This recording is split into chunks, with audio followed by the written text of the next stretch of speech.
ನಮಸ್ಕಾರ. ಕರ್ನಾಟಕ ಪರೀಕ್ಷಾ ಪ್ರಾಧಿಕಾರದ ನೇರ ಫೋನ್ ಇನ್ ಕಾರ್ಯಕ್ರಮ ಕೆಇಎ ನಿಮ್ಮೊಂದಿಗೆ ವಿಶೇಷ ಫೋನ್ ಇನ್ ಕಾರ್ಯಕ್ರಮಕ್ಕೆ ನಿಮ್ಗೆಲ್ಲರಿಗೂ ಪ್ರೀತಿಪೂರ್ವಕ ಸ್ವಾಗತ. ಕೆಇಎ ಇಡೀ ದೇಶದಲ್ಲಿ ತನ್ನದೇ ಆದಂತಹ ಹೆಗ್ಗುರುತುಗಳನ್ನು ಮೂಡಿಸಿ ಸಾಕ್ತಾ ಇದೆ. ಇಲ್ಲಿ ನಡೀತಾ ಇರುವಂತಹ ಚಟುವಟಿಕೆಗಳು, ಇಲ್ಲಿ ಅಳವಡಿಸಿರುವಂತಹ ತಂತ್ರಜ್ಞಾನ ಆಧಾರಿತ ಉಪಕ್ರಮಗಳು ಇಡೀ ದೇಶಕ್ಕೆ ಮಾದರಿಯಾಗಿವೆ. ಹಲವು ರಾಜ್ಯಗಳು ಇಲ್ಲಿನ ಒಂದು ವೈಶಿಷ್ಟ್ಯತೆಯನ್ನು ಅಧ್ಯಯನ ಮಾಡಿ ಅಳವಡಿಸಿಕೊಂಡಿರುವಂತಹ ನಿದರ್ಶನ ನಮ್ಮ ಮುಂದಿದೆ.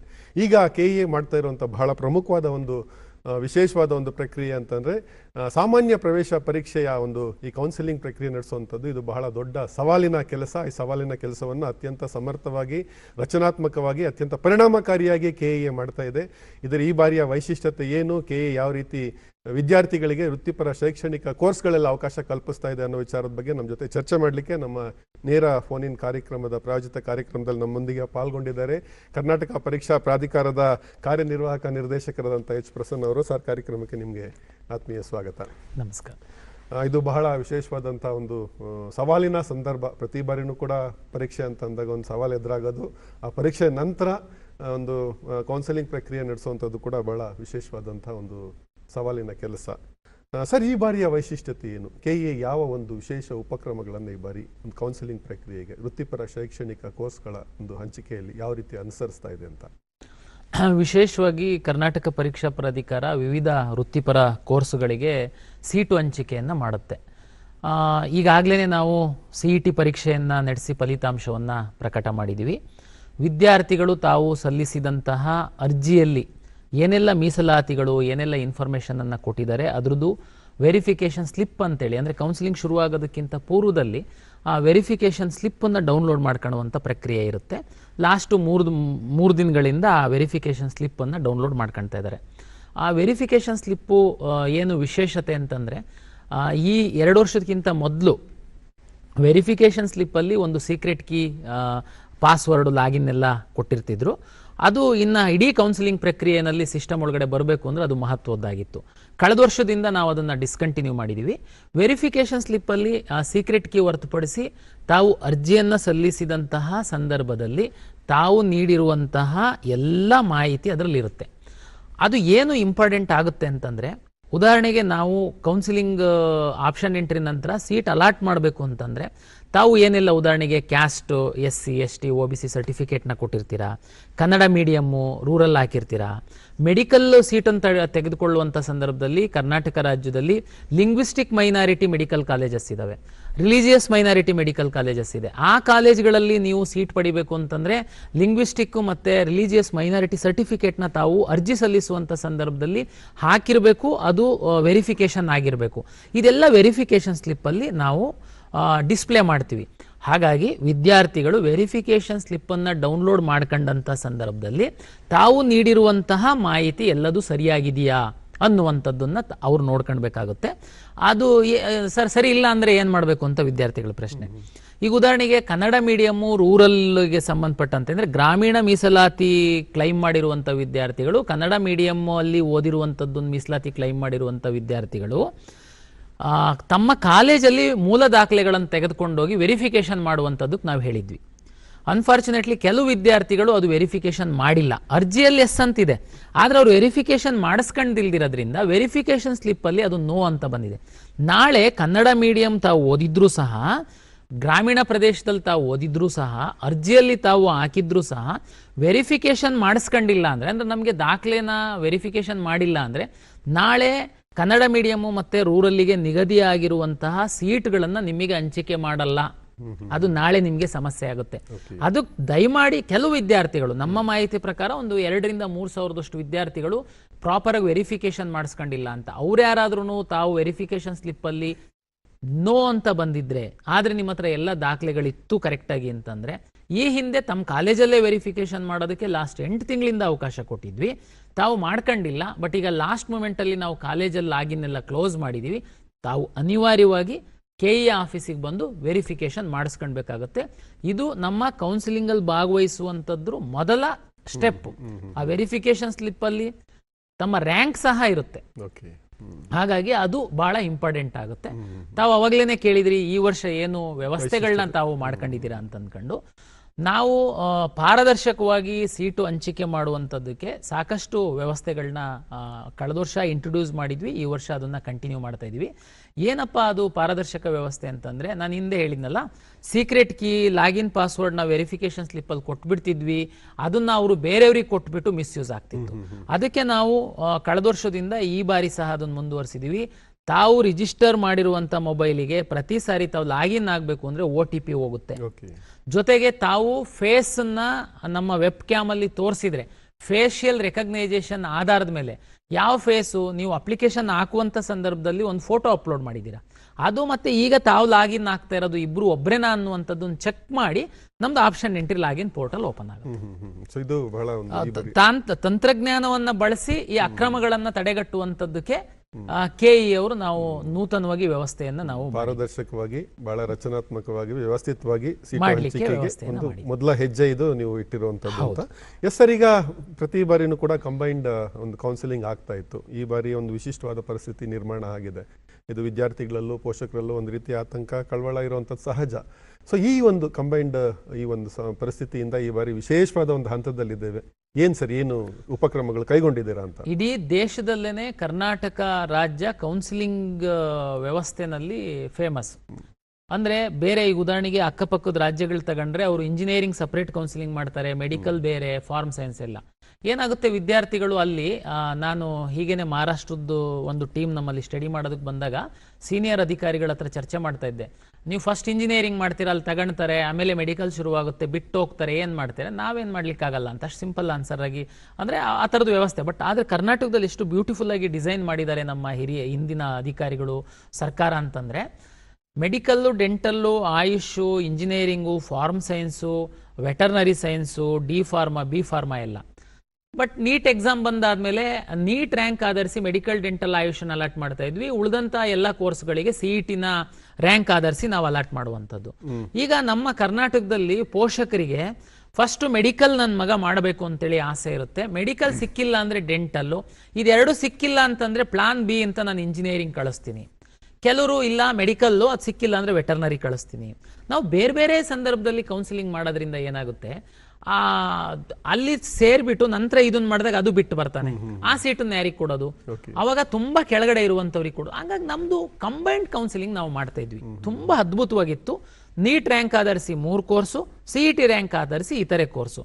ಒಬ್ಬ ವಿದ್ಯಾರ್ಥಿ ಆಪ್ಷನ್ ಎಂಟ್ರಿ ಮಾಡುವಂಥ ಸಂದರ್ಭದಲ್ಲಿ ಮೆಡಿಕಲ್ಲು ಎಷ್ಟು ಕಾಲೇಜು ಬೇಕು ಮಾಡ್ಬೋದು, ಡೆಂಟಲ್ ಎಷ್ಟು ಬೇಕು ಮಾಡ್ಬೋದು, ಕೊನೆಗೆ ಅದು ಎರಡು ಸಿಕ್ಕಿಲ್ಲ ಅಂದರೆ ನಾನು ಇಂಜಿನಿಯರಿಂಗು, ಅದು ಸಿಕ್ಕಿಲ್ಲ ಅಂದರೆ ವೆಟರ್ನರಿ, ಅದು ಸಿಕ್ಕಿಲ್ಲ ಫಾರ್ಮ್ಸ್, ಎಷ್ಟು ಆಪ್ಷನ್ನು ಎಷ್ಟು ಕಾಲೇಜಿಗೆ ಬೇಕಾದ್ರೂ ಆಪ್ಷನ್ ಎಂಟ್ರಿ ಮಾಡ್ಬೋದಾಗಿತ್ತು. ನಾವು ಅವರ ರ್ಯಾಂಕು ಮತ್ತು ಅವರು ಏನು ಪ್ರಿಯಾರಿಟಿ ಕೊಟ್ಟಿದ್ದಾರೆ, ಫಸ್ಟು, ಸೆಕೆಂಡು, ಥರ್ಡು, ಅದರ ಆಧಾರದ ಮೇಲೆ ಅವರಿಗೆ ಬೆಸ್ಟ್ 1 ಸೀಟನ್ನು ಅಲಾಟ್ ಮಾಡ್ತಾ ಇದ್ವಿ. ಈ ಸರಿ ನೀಟ್ ಎಕ್ಸಾಮ್ ಆಗೋದಕ್ಕೆ ಹೋಗಿ ನಮಗೆ ಆ ನೀಟ್ ರಿಸಲ್ಟ್ 21ಕ್ಕೆ ಎಕ್ಸಾಮ್ ಅಂದರೆ ಅದಾಗಿ 1 ತಿಂಗಳಿಗೆ ನಮಗೆ ರಿಸಲ್ಟ್ ಬರ್ಬೋದು. ಅದಾದ್ಮೇಲೆ ಮೆಡಿಕಲ್, ಡೆಂಟಲ್, ಆಯುಷ್ದು ಟೈಮ್ ಟೇಬಲ್ ಬರುತ್ತೆ.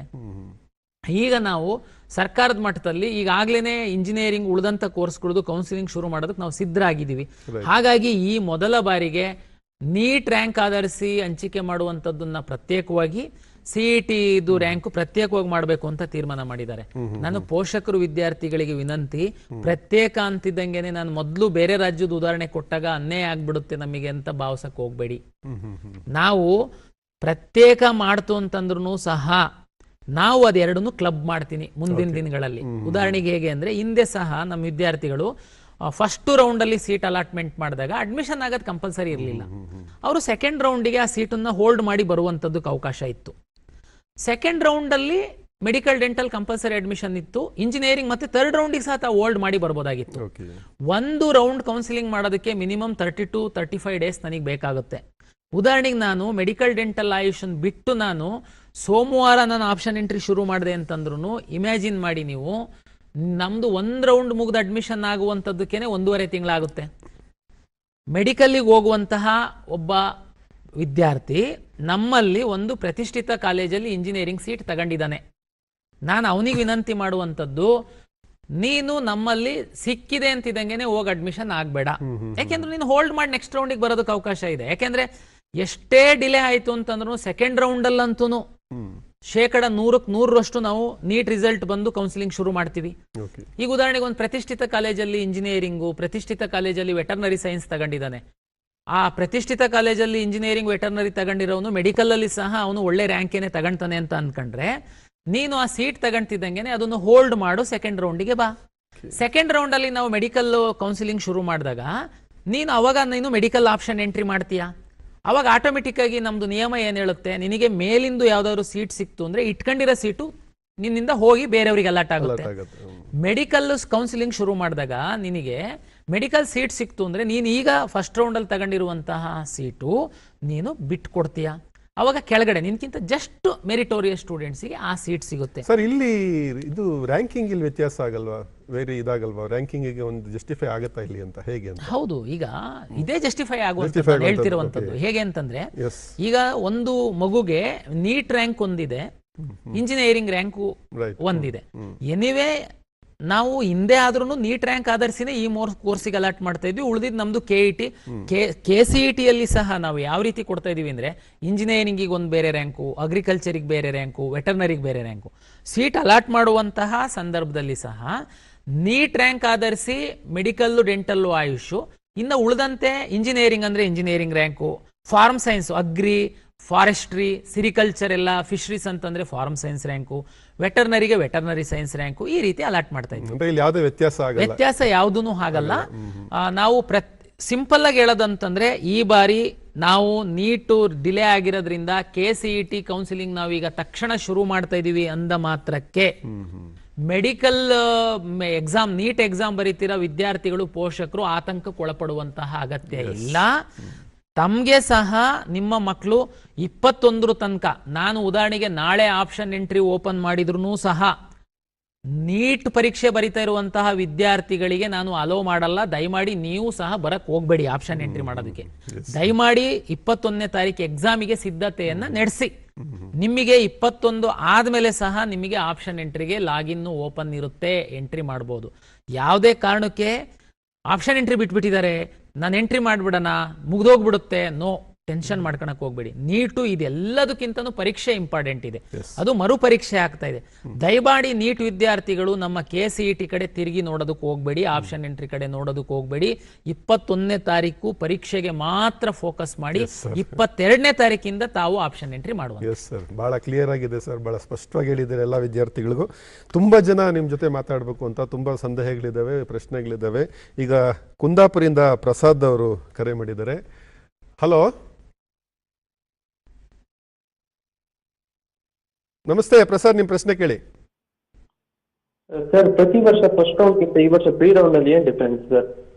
ನೋಡಿ, ನಾವು ಪ್ರೀ ರೌಂಡ್ ಮತ್ತೆ ಫಸ್ಟ್ ರೌಂಡ್ ಏನ್ ವ್ಯತ್ಯಾಸ ಅಂತಂದ್ರೆ, ತಮ್ಗೆಲ್ಲ ಗೊತ್ತಿದೆ, ನೀಟು ರೀ ಎಕ್ಸಾಮು ಅನೌನ್ಸ್ ಆಗಿ ತುಂಬಾ ದಿವಸ ಆಗೋಯ್ತು. ಕಳೆದ ತಿಂಗಳಲ್ಲೇ 3ನೇ ತಾರೀಕಿನ ಎಕ್ಸಾಮ್ ಆಗಿ ರೀ ಅನೌನ್ಸ್ ಆಯ್ತು. ನಮ್ದು ಉಳಿದಂಥದ್ದು ಎಲ್ಲದೂ ನಮಗೆ ಸೀಟ್ ಮ್ಯಾಟ್ರಿಕ್ಸು, ನಮ್ದು ರಿಸಲ್ಟು ಎಲ್ಲ ರೆಡಿ ಇದ್ದು ನಾನು ಇಮಿಡಿಯೇಟ್ಲಿ ಕೌನ್ಸಿಲಿಂಗ್ ಶುರು ಮಾಡ್ತು ಅಂತಂದ್ರೆ, ನಾನು ನೀಟ್ ರಿಸಲ್ಟ್ ಬಂದು ನೀಟ್ ಮಕ್ಕಳನ್ನ ಮೇಕಪ್ ಮಾಡಬೇಕು ಅಂದ್ರೆ, ನನ್ನ ಸಿಸ್ಟಮ್ ಒಳಗಡೆ ತಗೊಳ್ಬೇಕು ಅಂತಂದ್ರೆ ಸಾಕಷ್ಟು ಸಮಯ ಇರ್ತಿತ್ತು. ಹಾಗಾಗಿ ನಾನು ಪ್ರೀ ರೌಂಡ್ ಮಾಡುವಂಥದ್ದಕ್ಕೆ ಒಂದು ತೀರ್ಮಾನ ಮಾಡಿದ್ವಿ. ಏನಪ್ಪ ಪ್ರೀ ರೌಂಡ್ ಅಂತಂದ್ರೆ, ತಮಗೆಲ್ಲ ಗೊತ್ತಿರಬೇಕು, ಈ ಆನ್ಲೈನ್ ಕೌನ್ಸಿಲಿಂಗ್ ಇಂತ ಪೂರ್ವದಲ್ಲಿ ಪ್ರೀ ರೌಂಡ್ ಮಾಡ್ತಾ ಇದ್ರು.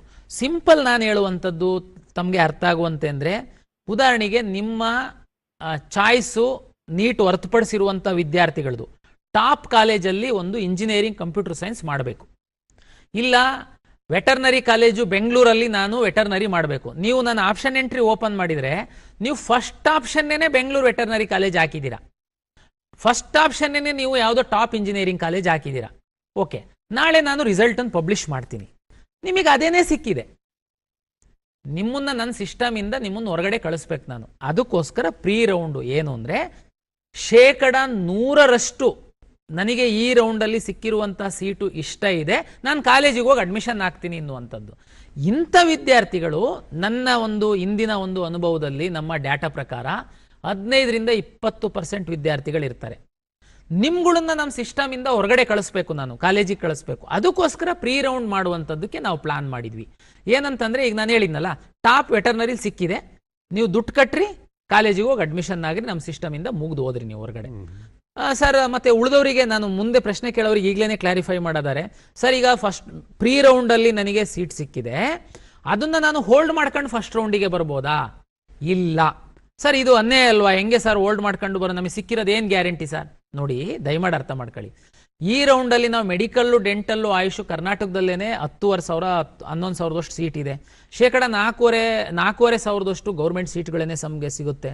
ಗೌರ್ಮೆಂಟ್ ಮೆಡಿಕಲ್ ಕಾಲೇಜು ಮತ್ತು ಈ ಪ್ರೈವೇಟ್ ಕಾಲೇಜಲ್ಲಿರುವಂತಹ ಸೀಟ್ಗಳೆಲ್ಲ.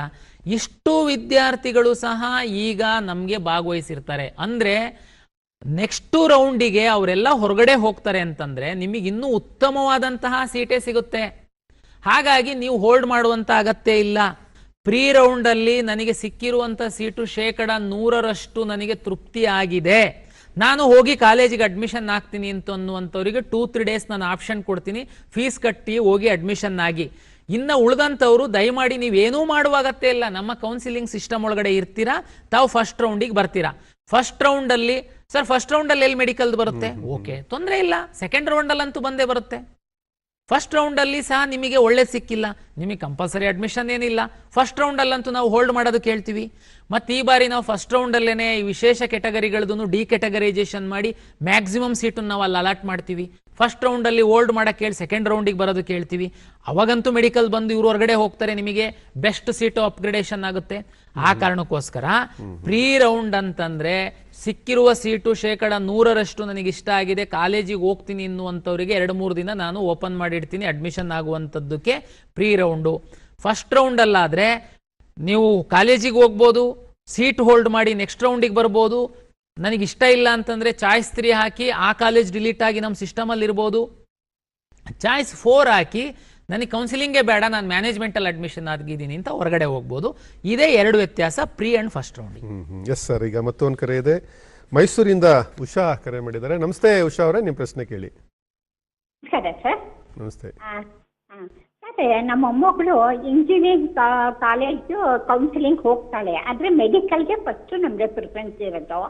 ಇಂಜಿನಿಯರಿಂಗ್ ಕಾಲೇಜ್ ನಾವು ಬುಕ್ ಮಾಡಿಬಿಡ್ತೀವಿ, ಆದರೆ ಮೆಡಿಕಲ್ದು ರಿಸಲ್ಟು ಬರಲ್ಲ, ಕೌನ್ಸಿಲಿಂಗು ತಡ ಆಗುತ್ತೆ. ಇದು ಈ ಸೀಟ್ನ ಎಷ್ಟು ದಿವಸದವರೆಗೂ ನಮಗೆ ಎತ್ತಿಟ್ಟಿರ್ತೀರಾ ಅಂತ ಒಂದು. ಸರ್ ಈಗ ಗೌರ್ಮೆಂಟ್ ಸೀಟ್ ಮೆಡಿಕಲ್ ಕಾಲೇಜು ಅಂತ ಒಂದು, ಪ್ರೈವೇಟ್ ಕಾಲೇಜ್ ಗೌರ್ಮೆಂಟ್ ಸೀಟು, ಈ ಥರ ಒಟ್ಟೊಟ್ಟೆ 2 ಬುಕ್ ಮಾಡ್ಬೋದಾ ಸರ್? ನೋಡಿ, ಈಗ ನೀವು ಮೊದಲು ಕೇಳಿರೋ ಪ್ರಶ್ನೆಗೆ ನಾವು ಇಂಜಿನಿಯರಿಂಗ್ ಸೀಟು ಬುಕ್ ಮಾಡಿಬಿಡ್ತೀವಿ. ನೋಡಿ, ಬುಕ್ಕಿಂಗ್ ಅನ್ನೋ ಪ್ರಶ್ನೆ ಇಲ್ಲ.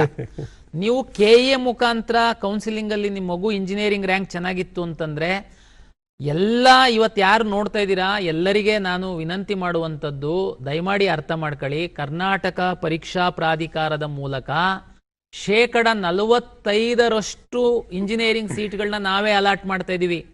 ಸರ್, ರಾಜ್ಯದಲ್ಲಿ 17 ಇಂಜಿನಿಯರಿಂಗ್ ಸರ್ಕಾರಿ ಇಂಜಿನಿಯರಿಂಗ್ ಕಾಲೇಜ್ ಇದೆ, 8 ಅನುದಾನಿತ ಇಂಜಿನಿಯರಿಂಗ್ ಕಾಲೇಜ್ ಇದೆ. ಸರ್ಕಾರಿ ಕಾಲೇಜಲ್ಲಿ ಶೇಕಡ 100ರಷ್ಟು, ಅನುದಾನಿತ ಕಾಲೇಜಲ್ಲಿ ಶೇಕಡ 95% ಸೀಟ್ಗಳನ್ನ ನಾವೇ ಅಲಾಟ್ ಮಾಡ್ತಾ ಇದ್ದೀವಿ. ಉಳಿದಂಥ ಎಲ್ಲ ಖಾಸಗಿ ಕಾಲೇಜುಗಳಲ್ಲಿ ಶೇಕಡ 45ರಷ್ಟು ಸೀಟನ್ನು ನಾವು ಅಲಾಟ್ ಮಾಡ್ತಾ ಇದ್ದೀವಿ. ಹಾಗಾಗಿ ನೀವು ಬುಕ್ಕಿಂಗ್ ಅಂದರೆ ಏನಾದರೂ ಮ್ಯಾನೇಜ್ಮೆಂಟಲ್ ಬುಕ್ಕಿಂಗ್ ಅಂದಿದ್ದಕ್ಕೆ ನಾನು ಇದು ಹೇಳ್ತಾ ಇದ್ದೀನಿ. ತಾವು ದಯಮಾಡಿ ಹೋಗಿ ಬುಕ್ಕಿಂಗ್ ಮಾಡುವಂಥದ್ದಿಲ್ಲ. ಓಕೆ, ನಮ್ಮ ಕೌನ್ಸಿಲಿಂಗಲ್ಲಿ ಭಾಗವಹಿಸ್ತೀರಾ ನೀವು, ನಿಮಗೆ ಇಂಜಿನಿಯರಿಂಗ್ ಸೀಟ್ ಅಲಾಟ್ ಆಗಿದೆ, ಆದರೆ ನಿಮ್ಮ ಉದ್ದೇಶ ಮೆಡಿಕಲ್ ಇದೆ, ಎಷ್ಟು ದಿವಸದ ತನಕ ನೀವು ಕಾಯ್ಬೋದು ಅನ್ನುವಂಥದ್ದು. ನಾನು ಮೊದಲೇ ಹೇಳ್ದಂಗೆ ತಮಗೆ ಫಸ್ಟು ರೌಂಡಲ್ಲಿ ಮೆಡಿಕಲ್ಲು, ಡೆಂಟಲ್ಲು, ಆಯುಷ್ ಬರದೆ ನಾನು ಕೌನ್ಸಿಲಿಂಗ್ ಶುರು ಮಾಡಿದ್ದೀನಿ. ನಿಮ್ಮ ಮಗುಗೆ ಒಂದು ಇಂಜಿನಿಯರಿಂಗ್ ಕಾಲೇಜ್ ಸೀಟ್ ಸಿಕ್ಕಿದೆ, ತಾವು ಅದನ್ನು ಅಡ್ಮಿಷನ್ ಆಗಕ್ಕೆ ಹೋಗಬೇಡಿ, ತಾವು ಹೋಲ್ಡ್ ಮಾಡಿ ಸೆಕೆಂಡ್ ರೌಂಡಿಗೆ ಬರ್ತೀರಾ. 99% ಸೆಕೆಂಡ್ ರೌಂಡಲ್ಲಿ ನಾನು ಈ ಮೆಡಿಕಲನ್ನು ಇನ್ಕ್ಲೂಡ್ ಮಾಡ್ತೀನಿ. ಸರ್ ಇಲ್ಲ ಸರ್, ವರ್ಸ್ಟ್ ಕೇಸಲ್ಲಿ ಮಾಡೋಕ್ಕೆ ನಿಮಗೆ ಆಗಲೇ ಇಲ್ಲ, ನಾನು ಹೇಳ್ತೀನಿ ಮಾಡ್ತೀನಿ. ಮಾಡೋಕ್ಕಾಗಲೇ ಇಲ್ಲ ಸರ್, ಚಿಂತೆ ಮಾಡಬೇಡಿ ನೀವು, ನೆಕ್ಸ್ಟು ಸಹ ನಮ್ಮದೇ ಕೌನ್ಸಿಲಿಂಗು, ಅವಾಗ ಸಹ ನಾವು ನಿಮಗೆ ಮುಂದಿನ ರೌಂಡು ಹೋಗುವಂಥದ್ದಕ್ಕೆ ಅವಕಾಶ ಕೊಡ್ತೀವಿ. ಇಂಥ ಸಿಚುವೇಶನ್ ಬರಲ್ಲ. ನಾನು ಅದಕ್ಕೆ ಹೇಳ್ತಾ ಇರುವಂಥದ್ದು, ನೋಡಿ, ಯಾವುದಕ್ಕೆ ಆದರೂ ಒಂದು ಲಿಮಿಟ್ ಇರುತ್ತೆ, ಒಂದು ಅಡ್ಮಿಷನಿಗೆ ಟೈಮ್ ಟೇಬಲ್ ಇರುತ್ತೆ. ನಾನು ಹೇಳ್ತಾ ಇದ್ದೀನಿ, AICTE ಅವರು ಮೆಡಿಕಲ್ ಇರ್ಬೋದು, ಒಂದು ಅಡ್ಮಿಷನ್ನಿಗಂತೂ ಎಂಡ್ ಮಾಡಲೇಬೇಕಲ್ಲ. ನೀವು 6 ತಿಂಗಳು ತನಕ ಏನು ಮಾಡೋದಕ್ಕಾಗಲ್ಲ. ನೀಟ್ ಎಕ್ಸಾಮ್ ಆದಮೇಲೆ ರಿಸಲ್ಟ್ ಕೊಡಬೇಕು, ಕೌನ್ಸಿಲಿಂಗ್ ಶುರು ಮಾಡಬೇಕು, ನೆಕ್ಸ್ಟ್ ಅಕಾಡೆಮಿಕ್ ಇಯರ್ ಶುರು ಮಾಡಬೇಕಾಗುತ್ತೆ. ಹಾಗಾಗಿ ನಾನು ಒಂದು ರೌಂಡ್ ಮಾಡೋದಕ್ಕೆ 30 ರಿಂದ 40 ದಿವಸ ಬೇಕಾಗುತ್ತೆ ಅಂತಂದ್ರೆ ಅದನ್ನೆಲ್ಲ ಲೆಕ್ಕ ಹಾಕಿನೇ ನಾನು ಪೋಷಕರಿಗೆ ಹೇಳ್ತಾ ಇದ್ದೀನಿ. ನೀವು ಮೆಡಿಕಲ್ ಆಸ್ಪಿರೆಂಟ್ ಆಗಿತ್ತು ಅಂತಂದ್ರೆ ನೀವು ನೀಟ್ ಎಕ್ಸಾಮನ್ನು ದಯಮಾಡಿ 21ಕ್ಕೆ ಚೆನ್ನಾಗಿ ಬರೀರಿ, ನಂತರ ನಮ್ಮ ಕೌನ್ಸಿಲಿಂಗಲ್ಲಿ ಭಾಗವಹಿಸ್ರಿ. ನಿಮಗೆ ವೆಟರ್ನರಿ, ಅಗ್ರಿಕಲ್ಚರ್, ಇಂಜಿನಿಯರಿಂಗ್ ಯಾವ ಸೀಟ್ ಸಿಕ್ಕಿದ್ರು ಹೋಲ್ಡ್ ಮಾಡಿ ಮುಂದಿನ ರೌಂಡಿಗೆ ಬನ್ನಿ. ನಾನು ಸೆಕೆಂಡ್ ರೌಂಡಿಗೆ ಮೆಡಿಕಲ್ಲು ನೀಟ್ದು ಸೀಟನ್ನು ತಗೊಳ್ತೀನಿ. ಆವಾಗ ನೀವು ಅದಕ್ಕೆ ಭಾಗವಹಿಸಿ ನೀವು ಹೋಗ್ಬೋದು ತಗೊಂಡು. ತಾವು ಇನ್ನೊಂದು ಪ್ರಶ್ನೆ ಕೇಳಿದರೆ ಇದು ಬಹುತೇಕ ಎಲ್ಲ ಪೋಷಕರಿಗೆ ಒಂದು ಡೌಟ್ ಇರುತ್ತೆ. ಪ್ರತಿ ಮೆಡಿಕಲ್ ಕಾಲೇಜಲ್ಲಿ 4 ಥರದ ಸೀಟ್ ಇರುತ್ತೆ. ಜಿ ಸೀಟು ಗೌರ್ಮೆಂಟ್ ಮೆಡಿಕಲ್ ಕಾಲೇಜಲ್ಲಿ ಒಂದೇ ಥರದ್ದಿರುತ್ತೆ, G seat government seat. Private medical ಕಾಲೇಜಿಗೆ ಬಂದಂಥ ಸಂದರ್ಭದಲ್ಲಿ ಜಿ ಸೀಟು ಅಂದರೆ ಗೌರ್ಮೆಂಟ್ ಸೀಟ್ ಇರುತ್ತೆ, P seat higher fees last year ಒಂದು 12.5 ಲಕ್ಷದಷ್ಟಿತ್ತು, ಅದು ಒಂದು 40% ಸೀಟ್ ಇರುತ್ತೆ. ಗೌರ್ಮೆಂಟ್ ಸೀಟ್ 40% ಇರುತ್ತೆ. ಗೌರ್ಮೆಂಟ್ ಸೀಟ್ 1.5 ಲಕ್ಷದಷ್ಟಿತ್ತು, 1.60 ಇತ್ತು ಲಾಸ್ಟ್ ಇಯರು. ಗೌರ್ಮೆಂಟ್ ಮೆಡಿಕಲ್ ಕಾಲೇಜಲ್ಲಿ ತುಂಬ 64-65 ಸಾವಿರ ಇತ್ತು. ನಮ್ಮ ವೆಬ್ಸೈಟಲ್ಲಿದೆ, ಫೀಸ್ ಡೀಟೇಲ್ಸ್ ತಾವು ನೋಡ್ಬೋದು. ಇನ್ನು 2 ಕೆಟಗರಿ NRI ಮತ್ತು ಮ್ಯಾನೇಜ್ಮೆಂಟ್ ಸೀಟು. ಈ ಮೆಡಿಕಲ್ ಕಾಲೇಜ್ಗಳಲ್ಲಿ, ಡೆಂಟಲ್ ಕಾಲೇಜ್ಗಳಲ್ಲಿ, ಆಯುಷ್ ಕಾಲೇಜ್ಗಳಲ್ಲಿ ಈ 4 ಕೆಟಗರಿ ಸೀಟ್ಗಳಿತ್ತು ಅಂತಂದ್ರೂ ಈ 4 ಕೆಟಗರಿ ಸೀಟ್ಗಳಿಗೆ ಅಡ್ಮಿಷನ್ KEA ಮುಖಾಂತರನೇ, ನೀಟ್ ರ್ಯಾಂಕ್ ಮುಖಾಂತರನೇ ಅಡ್ಮಿಷನ್ ಆಗುವಂಥದ್ದು. ಕೆಲವರಿಗೆ ನಾನಿದು ಪದೇ ಪದೇ ಹೇಳ್ತಿರ್ತೀನಿ, ಈ ಸಂದರ್ಭದಲ್ಲಿ ಸಹ ಕ್ಲಾರಿಫೈ ಮಾಡೋದಾದರೆ, ಸರ್ ಮೆಡಿಕಲ್ ಕಾಲೇಜವರೇ ನಮಗೆ ತುಂಬ ಆತ್ಮೀಯರಿದ್ದಾರೆ, ಮ್ಯಾನೇಜ್ಮೆಂಟಲ್ಲಿ ಹೋಗಿ ನಾವು ಬುಕ್ ಮಾಡಿಬಿಟ್ವಿ ಸರ್. ನೋ, ಬುಕ್ಕಿಂಗಿಗೆ ಅವಕಾಶ ಇಲ್ಲ. ಖಾಸಗಿ ಮೆಡಿಕಲ್ ಕಾಲೇಜಲ್ಲಿ ಜಿ ಸೀಟಿಗೆ, ಪಿ ಸೀಟಿಗೆ ಫೀಸನ್ನು ಫಿಕ್ಸ್ ಮಾಡುವಂಥದ್ದು ಸರ್ಕಾರ ಒಂದು ಕನ್ಸೆನ್ಷುವಲ್ ಅಗ್ರಿಮೆಂಟ್ ಪ್ರಕಾರ. ಈ ಬಾರಿ ಆಗಲೇ ನಮ್ಮ ವೈದ್ಯಕೀಯ ಶಿಕ್ಷಣ ಸಚಿವರು ಹೇಳಿದ್ದಾರೆ, ಈ ಬಾರಿ ಯಾವುದೇ ಫೀಸ್ ಇನ್ಕ್ರೀಸ್ ಮಾಡ್ತಿಲ್ಲ ಅಂತ. ಇನ್ನೆರಡು ಕೆಟಗರಿ ಬಂತಲ್ಲ, ಮ್ಯಾನೇಜ್ಮೆಂಟು ಮತ್ತು NRI. ಮ್ಯಾಕ್ಸಿಮಮ್ 45 ಲ್ಯಾಕ್ ತನಕ ಕಾಲೇಜವರಿಗೆ ಫಿಕ್ಸ್ ಮಾಡುವಂಥ ಅಧಿಕಾರ ಸರ್ಕಾರ ಕೊಟ್ಟಿದೆ. ಆದರೆ ಸೀಟ್ ಅಲಾಟ್ಮೆಂಟು ನೀಟ್ ರ್ಯಾಂಕ್ ಆಧರಿಸಿ KEA ಮೂಲಕನೇ ಆಗಲೇಬೇಕು. ಸರ್, ಗೌರ್ಮೆಂಟ್ ಮೆಡಿಕಲ್ ಕಾಲೇಜ್ಗಳಲ್ಲಿ 15% MCC ಮೂಲಕ ಅಲಾಟ್ ಆಗುತ್ತೆ, 85% ನಮ್ಮ ಮುಖಾಂತರ. ಕರ್ನಾಟಕದಲ್ಲಿರುವಂತಹ ಖಾಸಗಿ ಮೆಡಿಕಲ್ ಕಾಲೇಜ್ಗಳೇನಿದೆ ಅದರಲ್ಲಿ 100% ನಮ್ಮ ಮುಖಾಂತರನೇ ಆಗುತ್ತೆ. ಮತ್ತೆ ಕರ್ನಾಟಕದಲ್ಲಿ ಕೆಲವು ಡೀಮ್ಡ್ ಮೆಡಿಕಲ್ ಕಾಲೇಜ್ಗಳಿದಾವೆ, ಅದನ್ನು ತಾವು ನೋಡ್ಬೋದು ವೆಬ್ಸೈಟ್ ಅಲ್ಲಿ ಯಾವ್ದ್ಯಾವ್ದು ಅಂತ. ಡೀಮ್ಡ್ ಮೆಡಿಕಲ್ ಕಾಲೇಜಲ್ಲಿ ಮಾತ್ರ ಕೆಲವು ಕಾಲೇಜವರು ಕೆಲವು ಸೀಟ್ಗಳು ಒಂದು ಸಣ್ಣ ನಂಬರ್ ಸೀಟನ್ನ ನಮಗೆ ಕೊಟ್ಟಿದ್ದಾರೆ, ಉಳಿದಿದ್ದೆಲ್ಲ MCC ಮೂಲಕ ಆಗುತ್ತೆ. ಎಸ್ ಸರ್, ತುಂಬಾ ಜನ ನಿಮ್ ಜೊತೆ ಮಾತಾಡ್ಬೇಕು ಅಂತ ಕರೆ ಮಾಡ್ತಾ ಇದ್ದಾರೆ ಸರ್. ಸೊ ತುಂಬಾ ಕಾಲ್ಸ್ ನಾವು ತೊಗೊಳಕ್ ಆಗ್ತಾ ಇಲ್ಲ. ಅನಿಲ್ ಕುಮಾರ್ ನಮ್ ಜೊತೆ ಇದ್ದಾರೆ ಕೋಲಾರದಿಂದ. ನಮಸ್ತೆ ಅನಿಲ್, ನಿಮ್ ಪ್ರಶ್ನೆ ಕೇಳಿ. ಸರ್ ನಮಸ್ತೆ. ಮಾತಾಡಿ ಸರ್. SNQ ಕೋಟಾ ಅಂತ ಇದೆಯಲ್ಲ, ಹೌದು, ಅದ್ರ ಬಗ್ಗೆ ಮಾಹಿತಿ ಬೇಕಾದ್ರೆ ಅದು ಹೆಂಗ್ ಅಪ್ಲೈ ಮಾಡ್ಕೊಬೇಕು, ಹೆಂಗೆ ಅಲಾಟ್ ಮಾಡ್ತೀರಾ ಅಂತ, ವಾಟ್ ಇಸ್ ದ ಕ್ರೈಟೀರಿಯಾ? ನೋಡಿ, SNQ ಸೂಪರ್ ಮೆಮೊರಿ ಕೋಟಾ ಅಂತೇಳಿ AICT ಅವರು ಇಂಜಿನಿಯರಿಂಗ್ ಕಾಲೇಜ್ಗಳಲ್ಲಿ ಏನು ಕಂಪ್ಯೂಟರ್ ಸೈನ್ಸ್ ಬೇರೆ ಬೇರೆ ಬ್ರಾಂಚ್ ಇರುತ್ತೆ, AICT ಅವರು ಅವರಿಗೆ ಒಂದು ಇಂಟೇಕ್ ಅಂತ ಕೊಡ್ತಾರೆ. ಉದಾಹರಣೆಗೆ ಒಂದು 120, 300 ಈ ಥರ ಎಲ್ಲ ಇಂಟೇಕ್ ಕೊಟ್ಟಿರ್ತಾರೆ. ಅದ್ರ ಮೇಲೆ ಒಂದು 5% ಈ SNQ ಕೋಟಾ ಅಂತೇಳಿ ಸರ್ಕಾರದವರು ಸೀಟನ್ನು ನಮಗೆ ಕೊಡ್ತಾರೆ. ಉದ್ದೇಶ ಇಷ್ಟೇ, ಯಾರು ಇನ್ಕಮ್ಮಲ್ಲಿ ಸ್ವಲ್ಪ ಬಡವರು ಇರ್ತಾರೆ ಅವ್ರುಗಳಿಗೆ ಈ SNQ ಕೋಟಾದಲ್ಲಿ ಫೀ ರಿಯಾಯಿತಿ ಅಂದರೆ ಟ್ಯೂಷನ್ ಫೀ ರಿಯಾಯಿತಿ ಮೇಲೆ ಅಲಾಟ್ ಮಾಡುವಂಥದ್ದಕ್ಕೆ. ಇದು ಹೆಂಗೆ ಅಲಾಟ್ ಮಾಡ್ತೀರಾ ಅಂತಲೂ ನೀವು ಕೇಳಿದ್ರಿ. ಹೇಗೆ ಅಂತಂದರೆ, ನೀವು ಯಾರು ಗ್ರೂಪ್ಗಳನ್ನು claim ಮಾಡಿರ್ತೀರ, A, 2A, 2B, 3A, 3B, ತಾವು 8 ಲಕ್ಷಕ್ಕಿಂತ ಒಳಗಡೆ ಇರೋ ಇನ್ಕಮ್ ಅವ್ರು ಅಷ್ಟೇ ನೀವು ಇದನ್ನ ಕೊಟ್ಟಿರ್ತೀರಾ. ತಮ್ಮ ಇನ್ಕಮ್ಮು ಏನಿರುತ್ತೆ ನೀವು ಅಪ್ಲಿಕೇಶನ್ ಹಾಕುವಂತಹ ಸಂದರ್ಭದಲ್ಲಿ ನೀವು ಕೊಟ್ಟಿರ್ತೀರಾ. ನಿಮ್ಮ ಇನ್ಕಮ್ಮು ಮತ್ತು ನಿಮ್ಮ ರ್ಯಾಂಕು ಆಧರಿಸಿ ನಾವು ನಿಮಗೆ ಈ SNQ ಕೋಟಾದಡಿನಲ್ಲಿ ನಾವು ಸೀಟನ್ನು ಅಲಾಟ್ ಮಾಡ್ತೀವಿ. ಅದಕ್ಕೆ ಶುಲ್ಕ ವಿನಾಯಿತಿ ಸಹ ಇರುತ್ತೆ. ಇದು ತುಂಬಾ ಒಂದು ಬೆನಿಫಿಟ್ ಆಗುವಂಥದ್ದು ಬಡವ್ರ ಮಕ್ಕಳಿಗೆ, ಅಂದರೆ ಇನ್ಕಮ್ ಕಡಿಮೆ ಇರುವಂಥ ಮಕ್ಕಳಿಗೆ ಒಂದು AICTE ಮತ್ತು ಸರ್ಕಾರ ಮಾಡಿರುವಂಥ ಒಂದು ಅವಕಾಶ, ಒಂದು ವಿಶೇಷ ಒಂದು ಸೌಲಭ್ಯ. ಎಸ್ ಸರ್, ಈಗ ಪರಶುರಾಮ್ ಮುದೋಳಿಂದ ಕರೆ ಮಾಡಿದ್ದಾರೆ. ನಮಸ್ತೆ ಪರಶುರಾಮ್, ನಿಮ್ಮ ಪ್ರಶ್ನೆ ಕೇಳಿ. ಸರ್ ನಮಸ್ತೆ. ಮಾತಾಡಿ ಮಾತಾಡಿ ಮಾತಾಡಿ ಸರ್, ನಮ್ಮ ಹುಡುಗಿದ್ರಿ. ಹಲೋ, ಹೇಳಿ ಹೇಳಿ, ತುಂಬಾ ಜನ ಕಾಯ್ತಾ ಇದ್ದಾರೆ ಪರಶುರಾಮ್, ನಿಮ್ಮ ಪ್ರಶ್ನೆ ನೇರವಾಗಿ ಬನ್ನಿ. ಸರ್, ನಮ್ಮ ಪ್ರಶ್ನೆ ಏನಿದೆ ಸರ್, ನಮ್ಮ ಹುಡುಗಿಗೆ BSc ಅಗ್ರಿ ಮಾಡ್ಬೇಕಂತ ಮನಸ್ಸಿದ್ರಿ ಸರ್. ಅವಳಿಗೆ ಅಗ್ರಿ ಥಿಯರಿಯಲ್ಲಿ 1,10,10,405 ಬಂದಿದೆ ಸರ್. ಹ್ಮ್ ಆಮೇಲೆ ಪ್ರಾಕ್ಟಿಕಲಿ 8,709 ಬಂದಿದೆ ಓಕೆ. ಸರ್. ಆಮೇಲೆ ಆಪ್ಷನ್ ಎಂಟ್ರಿಯಲ್ಲಿ ನೀವು ಬೇಸಿಗೆ ಅಗ್ರಿನೂ ಹಾಕಿರಿ, ಆಮೇಲೆ ಇಂಜಿನಿಯರ್ ಹಾಕ್ರಿ, ಆಪ್ಷನ್ ಎಂಟ್ರಿ ಮಾಡ್ರಿ ಅಂತ ಹೇಳಿದ್ರಿ ಸರ್ ಎಲ್ಲದಕ್ಕೂ ಕೂಡ. ಇದ್ರಲ್ಲಿ ನಾವು ಮೇಲ್ಗಡೆ ಬೇಸಿ ಅಗ್ರಿ ಮಾಡ್ಬೇಕಾ ಅಥವಾ ಇಂಜಿನಿಯರಿಂಗ್ ಮಾಡ್ಬೇಕಾ ಆಪ್ಷನ್ ಎಂಟ್ರಿಯಲ್ಲಿ? ಅಗ್ರಿಕಲ್ಚರು ಕರ್ನಾಟಕದಲ್ಲಿ ವೆಟರ್ನರಿ ಮತ್ತು ಅಗ್ರಿಕಲ್ಚರಿಗೆ ಸಂಬಂಧಪಟ್ಟಂತೆ ಥಿಯರಿ ರ್ಯಾಂಕು ಮತ್ತು ಪ್ರಾಕ್ಟಿಕಲ್ ರ್ಯಾಂಕ್ ಅಂತ ನಾವು ಎರಡು ಕೊಡ್ತೀವಿ. ಯಾರು ರೈತರು ಮಕ್ಕಳಿರ್ತಾರೆ, ಯಾರು ಅರ್ಜಿ ಹಾಕುವಂಥ ಸಂದರ್ಭದಲ್ಲಿ ಕೃಷಿಕರು ಮಕ್ಕಳಿದ್ದಾರೆ, ಅವ್ರುಗಳಿಗೆ ಸೀಟು ರಿಸರ್ವೇಷನ್ ಇರುತ್ತೆ. ಅವ್ರಿಗೊಂದು ಪ್ರಾಕ್ಟಿಕಲ್ ಎಕ್ಸಾಮ್ ಸಹ ಮಾಡಿದ್ದಾರೆ, ಅದ್ರ ಮೇಲೆ ನಾವು ರ್ಯಾಂಕ್ ಕೊಟ್ಟಿದ್ದೀವಿ. ಅಗ್ರಿಕಲ್ಚರ್ ಕಾಲೇಜ್ಗಳು ಭಾಳ ಕಡಿಮೆ ಇದ್ದಾವೆ, ಸೀಟ್ ಸಹ ಕಡಿಮೆ ಇದೆ, ವೆಟರ್ನರಿ ಸಹ ಇನ್ನೂ ಕಡಿಮೆ ಇದೆ. ನಿಮ್ಮ ರ್ಯಾಂಕಿಗೆ ಅಗ್ರಿಕಲ್ಚರ್ ಸಿಗುತ್ತೆ ಸಿಗಲ್ವಾ ಅಂತ ನಾನು ಹೇಳೋದಕ್ಕಾಗಲ್ಲ ಈಗ. ಆದರೆ ನಿಮಗೆ ಎಲ್ಲ ಇವತ್ತು ಏನು ನೀವು ವಾಚ್ ಮಾಡ್ತಾ ಇದ್ದೀರಾ, ನಾನು ಈ ಪದೇ ಪದೇ ಹೇಳ್ತಾ ಇದ್ದೀನಿ, ಕರ್ನಾಟಕ ಪರೀಕ್ಷಾ ಪ್ರಾಧಿಕಾರದ ವೆಬ್ಸೈಟ್ ಅಂತ ಓಪನ್ ಮಾಡಿದರೆ ಅದರಲ್ಲಿ ಒಂದು ಚಾರ್ಟ್ ಬಾಟ್ ತಮಗೆ ಕಾಣುತ್ತೆ. ಅದರಲ್ಲಿ ತಾವು ಕಳೆದ ವರ್ಷದ್ದು ಕಾಲೇಜ್ ವಾರು, ಗ್ರೂಪ್ ವಾರು, ಉದಾ 2A 2B 3A SC ST, ಗ್ರಾಮೀಣ, ಕನ್ನಡ ಮೀಡಿಯಮ್ಮು, ಇದು ಎಲ್ಲದಕ್ಕೆ ಎಷ್ಟೆಷ್ಟು ರ್ಯಾಂಕಿಗೆ ಸಿಕ್ಕಿದೆ ಅನ್ನುವಂಥದ್ದು ಮಾಹಿತಿ ಇದೆ. ಈಗ ಕೇಳಿದ ಪೋಷಕರದೇ ಹೇಳೋದಾದ್ರೆ ನಿಮ್ದು 1 ಲಕ್ಷಕ್ಕಿಂತ ಜಾಸ್ತಿ ಅಗ್ರಿಕಲ್ಚರ್ ಥಿಯರಿ ರ್ಯಾಂಕ್ ಇದೆ. ಕಳೆದ ವರ್ಷ ಯಾವುದಾದ್ರೂ ಕಾಲೇಜಲ್ಲಿ ಅಗ್ರಿಕಲ್ಚರ್ 1 ಲಕ್ಷಕ್ಕಿಂತ ಜಾಸ್ತಿ ಇರೋರಿಗೆ ಸಿಕ್ಕಿದೆಯಾ? ಸಿಕ್ಕಿಲ್ಲ, ತಾವು ನೋಡ್ಕೊಳ್ಬೋದು. ಪ್ರಾಕ್ಟಿಕಲಲ್ಲಿ 8,000 ಇದೆ, ಸಾಧ್ಯತೆ ಇರುತ್ತೆ, ನೀವು ನೋಡ್ಕೊಳ್ಳಿ ಕಳೆದ ವರ್ಷ ಸಿಕ್ಕಿದೆ ಅಂತ. ಆಪ್ಷನ್ ಎಂಟ್ರಿ ಮಾಡೋದು ಹೇಳಿದ್ರಿ, ಅಗ್ರಿ ಮೊದಲು ಮಾಡಬೇಕಾ ನಾನು ಇಂಜಿನಿಯರಿಂಗ್ ಮೊದಲು ಮಾಡಬೇಕಾ ಅಂತ. ಇದು ಎಲ್ಲರಿಗೂ ಪೋಷಕರಿಗೆ ಹೇಳುವಂಥದ್ದು. ನಿಮಗೆ ಅಗ್ರಿಕಲ್ಚರು ಇಷ್ಟ ಇದೆ, ಅದು ಸಿಕ್ಕಿದ್ರೆ ನಿಮ್ದು ಫಸ್ಟು ಆದ್ಯತೆ, ದಯಮಾಡಿ ಮೇಲ್ಗಡೆ ಅಗ್ರಿಕಲ್ಚರ್ ಎಂಟ್ರಿ ಮಾಡಿ. ಅಗ್ರಿಕಲ್ಚರ್ ಸಿಕ್ಕಿಲ್ಲ ಅಂತಂದ್ರೆ ಏನ್ ಮಾಡೋದಪ್ಪ ಸರ್? ಅದು ಸಿಕ್ಕಿಲ್ಲ ಅಂತಂದ್ರೆ ನಾನು ಫಾರೆಸ್ಟ್ರಿ, ಓಕೆ, ದಯಮಾಡಿ ಕೆಳಗಡೆ ಎಂಟ್ರಿ ಮಾಡಿ. ಸರ್ ಫಾರೆಸ್ಟ್ರು ಸಿಕ್ಕಿಲ್ಲ, ಅನಿವಾರ್ಯ ನಾನು ಇಂಜಿನಿಯರಿಂಗ್ ಕಳಿಸ್ತೀನಿ ಸರ್, ಓಕೆ. ಸರ್ ಇಂಜಿನಿಯರಿಂಗ್ ಅಲ್ಲಿ ಟಾಪ್ ಕಾಲೇಜ್ ನಮಗೆ ಸಿಗುತ್ತೋ ಇಲ್ವೋ ಗೊತ್ತಿಲ್ಲ, ಕಳೆದ ವರ್ಷದ ರ್ಯಾಂಕ್ ನೋಡಿದ್ರೆ ಸಿಕ್ಕಿಲ್ಲ, ಸ್ವಲ್ಪ ಬಾರ್ಡ್ರಲ್ಲಿ ಇದೆ, ಹಂಗಾಗಿ ಅದನ್ನ ನಾನು ಕೆಳಗಡೆಗೆ ಮಾಡ್ತೀನಿ, ಬೇರೆ ಹಂಗಲ್ಲ. ಸಿಗುತ್ತೋ ಬಿಡುತ್ತೋ ಗೊತ್ತಿಲ್ಲ, ನಿಮಗೆ ಟಾಪ್ ಇದೆ, ಟಾಪಲ್ಲೇ ಇರಬೇಕದು. ನಮ್ಮ ಕಂಪ್ಯೂಟರ್ ಹೆಂಗ್ ಅಲರ್ಟ್ ಮಾಡುತ್ತೆ, ನೀವು ಮೊದ್ಲು ಎಂಟ್ರಿ ಮಾಡಿರೋದನ್ನ ನಿಮ್ದು ಮೊದಲು ಆದ್ಯತೆ, ನಿಮಗೆ ಇದು ಇಷ್ಟ ಇದೆ ಅನ್ನುವಂಥದ್ದು ನೋಡುವಂಥದ್ದು. ಅದು ನೋಡೋದು, ಅದು ಸಿಕ್ಕಿಲ್ಲ ಅಂದ್ರೆ ಸೆಕೆಂಡು, ಅದು ಸಿಕ್ಕಿಲ್ಲ ಅಂದ್ರೆ ಥರ್ಡ್. ಈ ರೀತಿ ಮಾಡೋದ್ರಿಂದ ನಿಮಗೆ ಯಾವುದು ಫೇವ್ರೇಟ್ ಇದೆ, ಯಾವುದು ಸಿಕ್ಕುತ್ತೆ, ನಾನು ಸಿಕ್ಕಿದ್ರೆ ಹೋಗಬೇಕು ಅಂತಿದ್ರೆ ಸಿಕ್ಕುತ್ತೆ ಅನ್ನುವಂಥದ್ದು ಇಂಪಾರ್ಟೆಂಟ್ ಅಲ್ಲ. ಅದನ್ನ ನೀವು ಕಳೆದ ವರ್ಷದ ರ್ಯಾಂಕ್ ಆಧಾರದ ಮೇಲೆ ತಾವು ಸ್ವಲ್ಪ ಸ್ಟಡಿ ಮಾಡಿ. ಬಟ್ ನಿಮಗೆ ಸಿಕ್ಕಿದ್ರೆ ಇದು ನನಗೆ ಖುಷಿ, ನಾನು ಕಲಿತೀನಿ ಅನ್ನುವಂಥದ್ದಿತ್ತು ಅಂದರೆ ದಯಮಾಡಿ ಅದನ್ನ ಮೇಲ್ಗಡೆ ಇಡಬೇಕು. ಅದು ಸಿಕ್ಕಿಲ್ಲ ಅಂದರೆ ಯಾವುದು ಅನ್ನೋದು ಅದ್ರ ಕೆಳಗಡೆ. ಈ ರೀತಿ ನೀವು ಆಪ್ಷನ್ ಎಂಟ್ರಿ ಮಾಡ್ತಾ ಹೋಗಬೇಕು.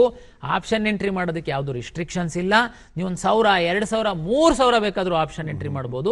ಕಂಜೂಸ್ ಮಾಡೋದಕ್ಕೆ ಹೋಗಬೇಡಿ. ದಯಮಾಡಿ ತಾವು ಎಷ್ಟು ಆಪ್ಷನ್ ಎಂಟ್ರಿ ಮಾಡೋಕ್ಕೆ ಅವಕಾಶ ಇದೆ ದಯಮಾಡಿ ಮಾಡಿ. ಎಸ್ ಸರ್ ಈಗ KEA ಚಾಟ್ ಬಾಟ್ ಬಹಳ ತುಂಬಾ ಒಂದು 25 ಲಕ್ಷ ಕ್ವೈರಿಗೆ ಆನ್ಸರ್ ಮಾಡಿದೆ ಅಂತ ಹೇಳ್ತಾರೆ. ಮೋಸ್ಟ್ಲಿ ಇಡೀ ದೇಶದಲ್ಲಿ ಇದೊಂದು ಬಹಳ ಒಂದು ಮಹತ್ವದ ಒಂದು ಬೆಳವಣಿಗೆ. ಈ ತರದ್ ಗೊಂದಲದವ್ರಿಗೆ ಚಾಟ್ ಬಾಟ್ ಮಹತ್ವದ ಬಗ್ಗೆ ಒಂದು ಸಣ್ಣದಾಗಿ ಹೇಳೋದಾರೆ ಹೇಗೆ? ಖಂಡಿತ ಇದು ತುಂಬಾ ಪೋಷಕರು, ಮಕ್ಕಳು, ನನಗೂ ಪರಿಚಯ ಇರುವಂತವ್ರು, ತಮಗೂ ಬೇಕಾದ್ರೆ ಫೋನ್ ಮಾಡ್ಬೋದು ಹಿಂಗೆ ಕಾರ್ಯಕ್ರಮ ಮಾಡಿದ ಮೇಲೆ. ಏನಂತಂದ್ರೆ ಅವರು ತಂದೆ ತಾಯಿಗೆ ಮಕ್ಕಳಿಗೆ 1 ಲಕ್ಷ ರ್ಯಾಂಕ್ ಇದೆ, 50,000 ರ್ಯಾಂಕ್ ಇದೆ, 10,000 ರ್ಯಾಂಕ್ ಇದೆ. ನೆಕ್ಸ್ಟ್ ಅವ್ರಿಗೆ ಡಾರ್ಕು. ಈಗ ರಾಜ್ಯದಲ್ಲಿ ಎಷ್ಟೊಂದು ಇಂಜಿನಿಯರಿಂಗ್ ಕಾಲೇಜ್ ಇದೆ, ಎಲ್ಲಿ ಸಿಗುತ್ತೆ? ಯಾಕಂದ್ರೆ ಒಂದು ಇಂಜಿನಿಯರಿಂಗ್ ಕಾಲೇಜಲ್ಲಿ ಕನಿಷ್ಠ 5 ಬ್ರಾಂಚು ಅಂದ್ರೆ 250ಕ್ಕಿಂತ ಹೆಚ್ಚು ಇಂಜಿನಿಯರಿಂಗ್ ಕಾಲೇಜ್ ಅಂತಂದ್ರೆ ಎಷ್ಟು ಬ್ರಾಂಚ್ ಆಯ್ತು? ಒಂದು ಬ್ರಾಂಚ್ ಒಳಗಡೆ general merit, Kannada medium, 371J, rural, N number of category.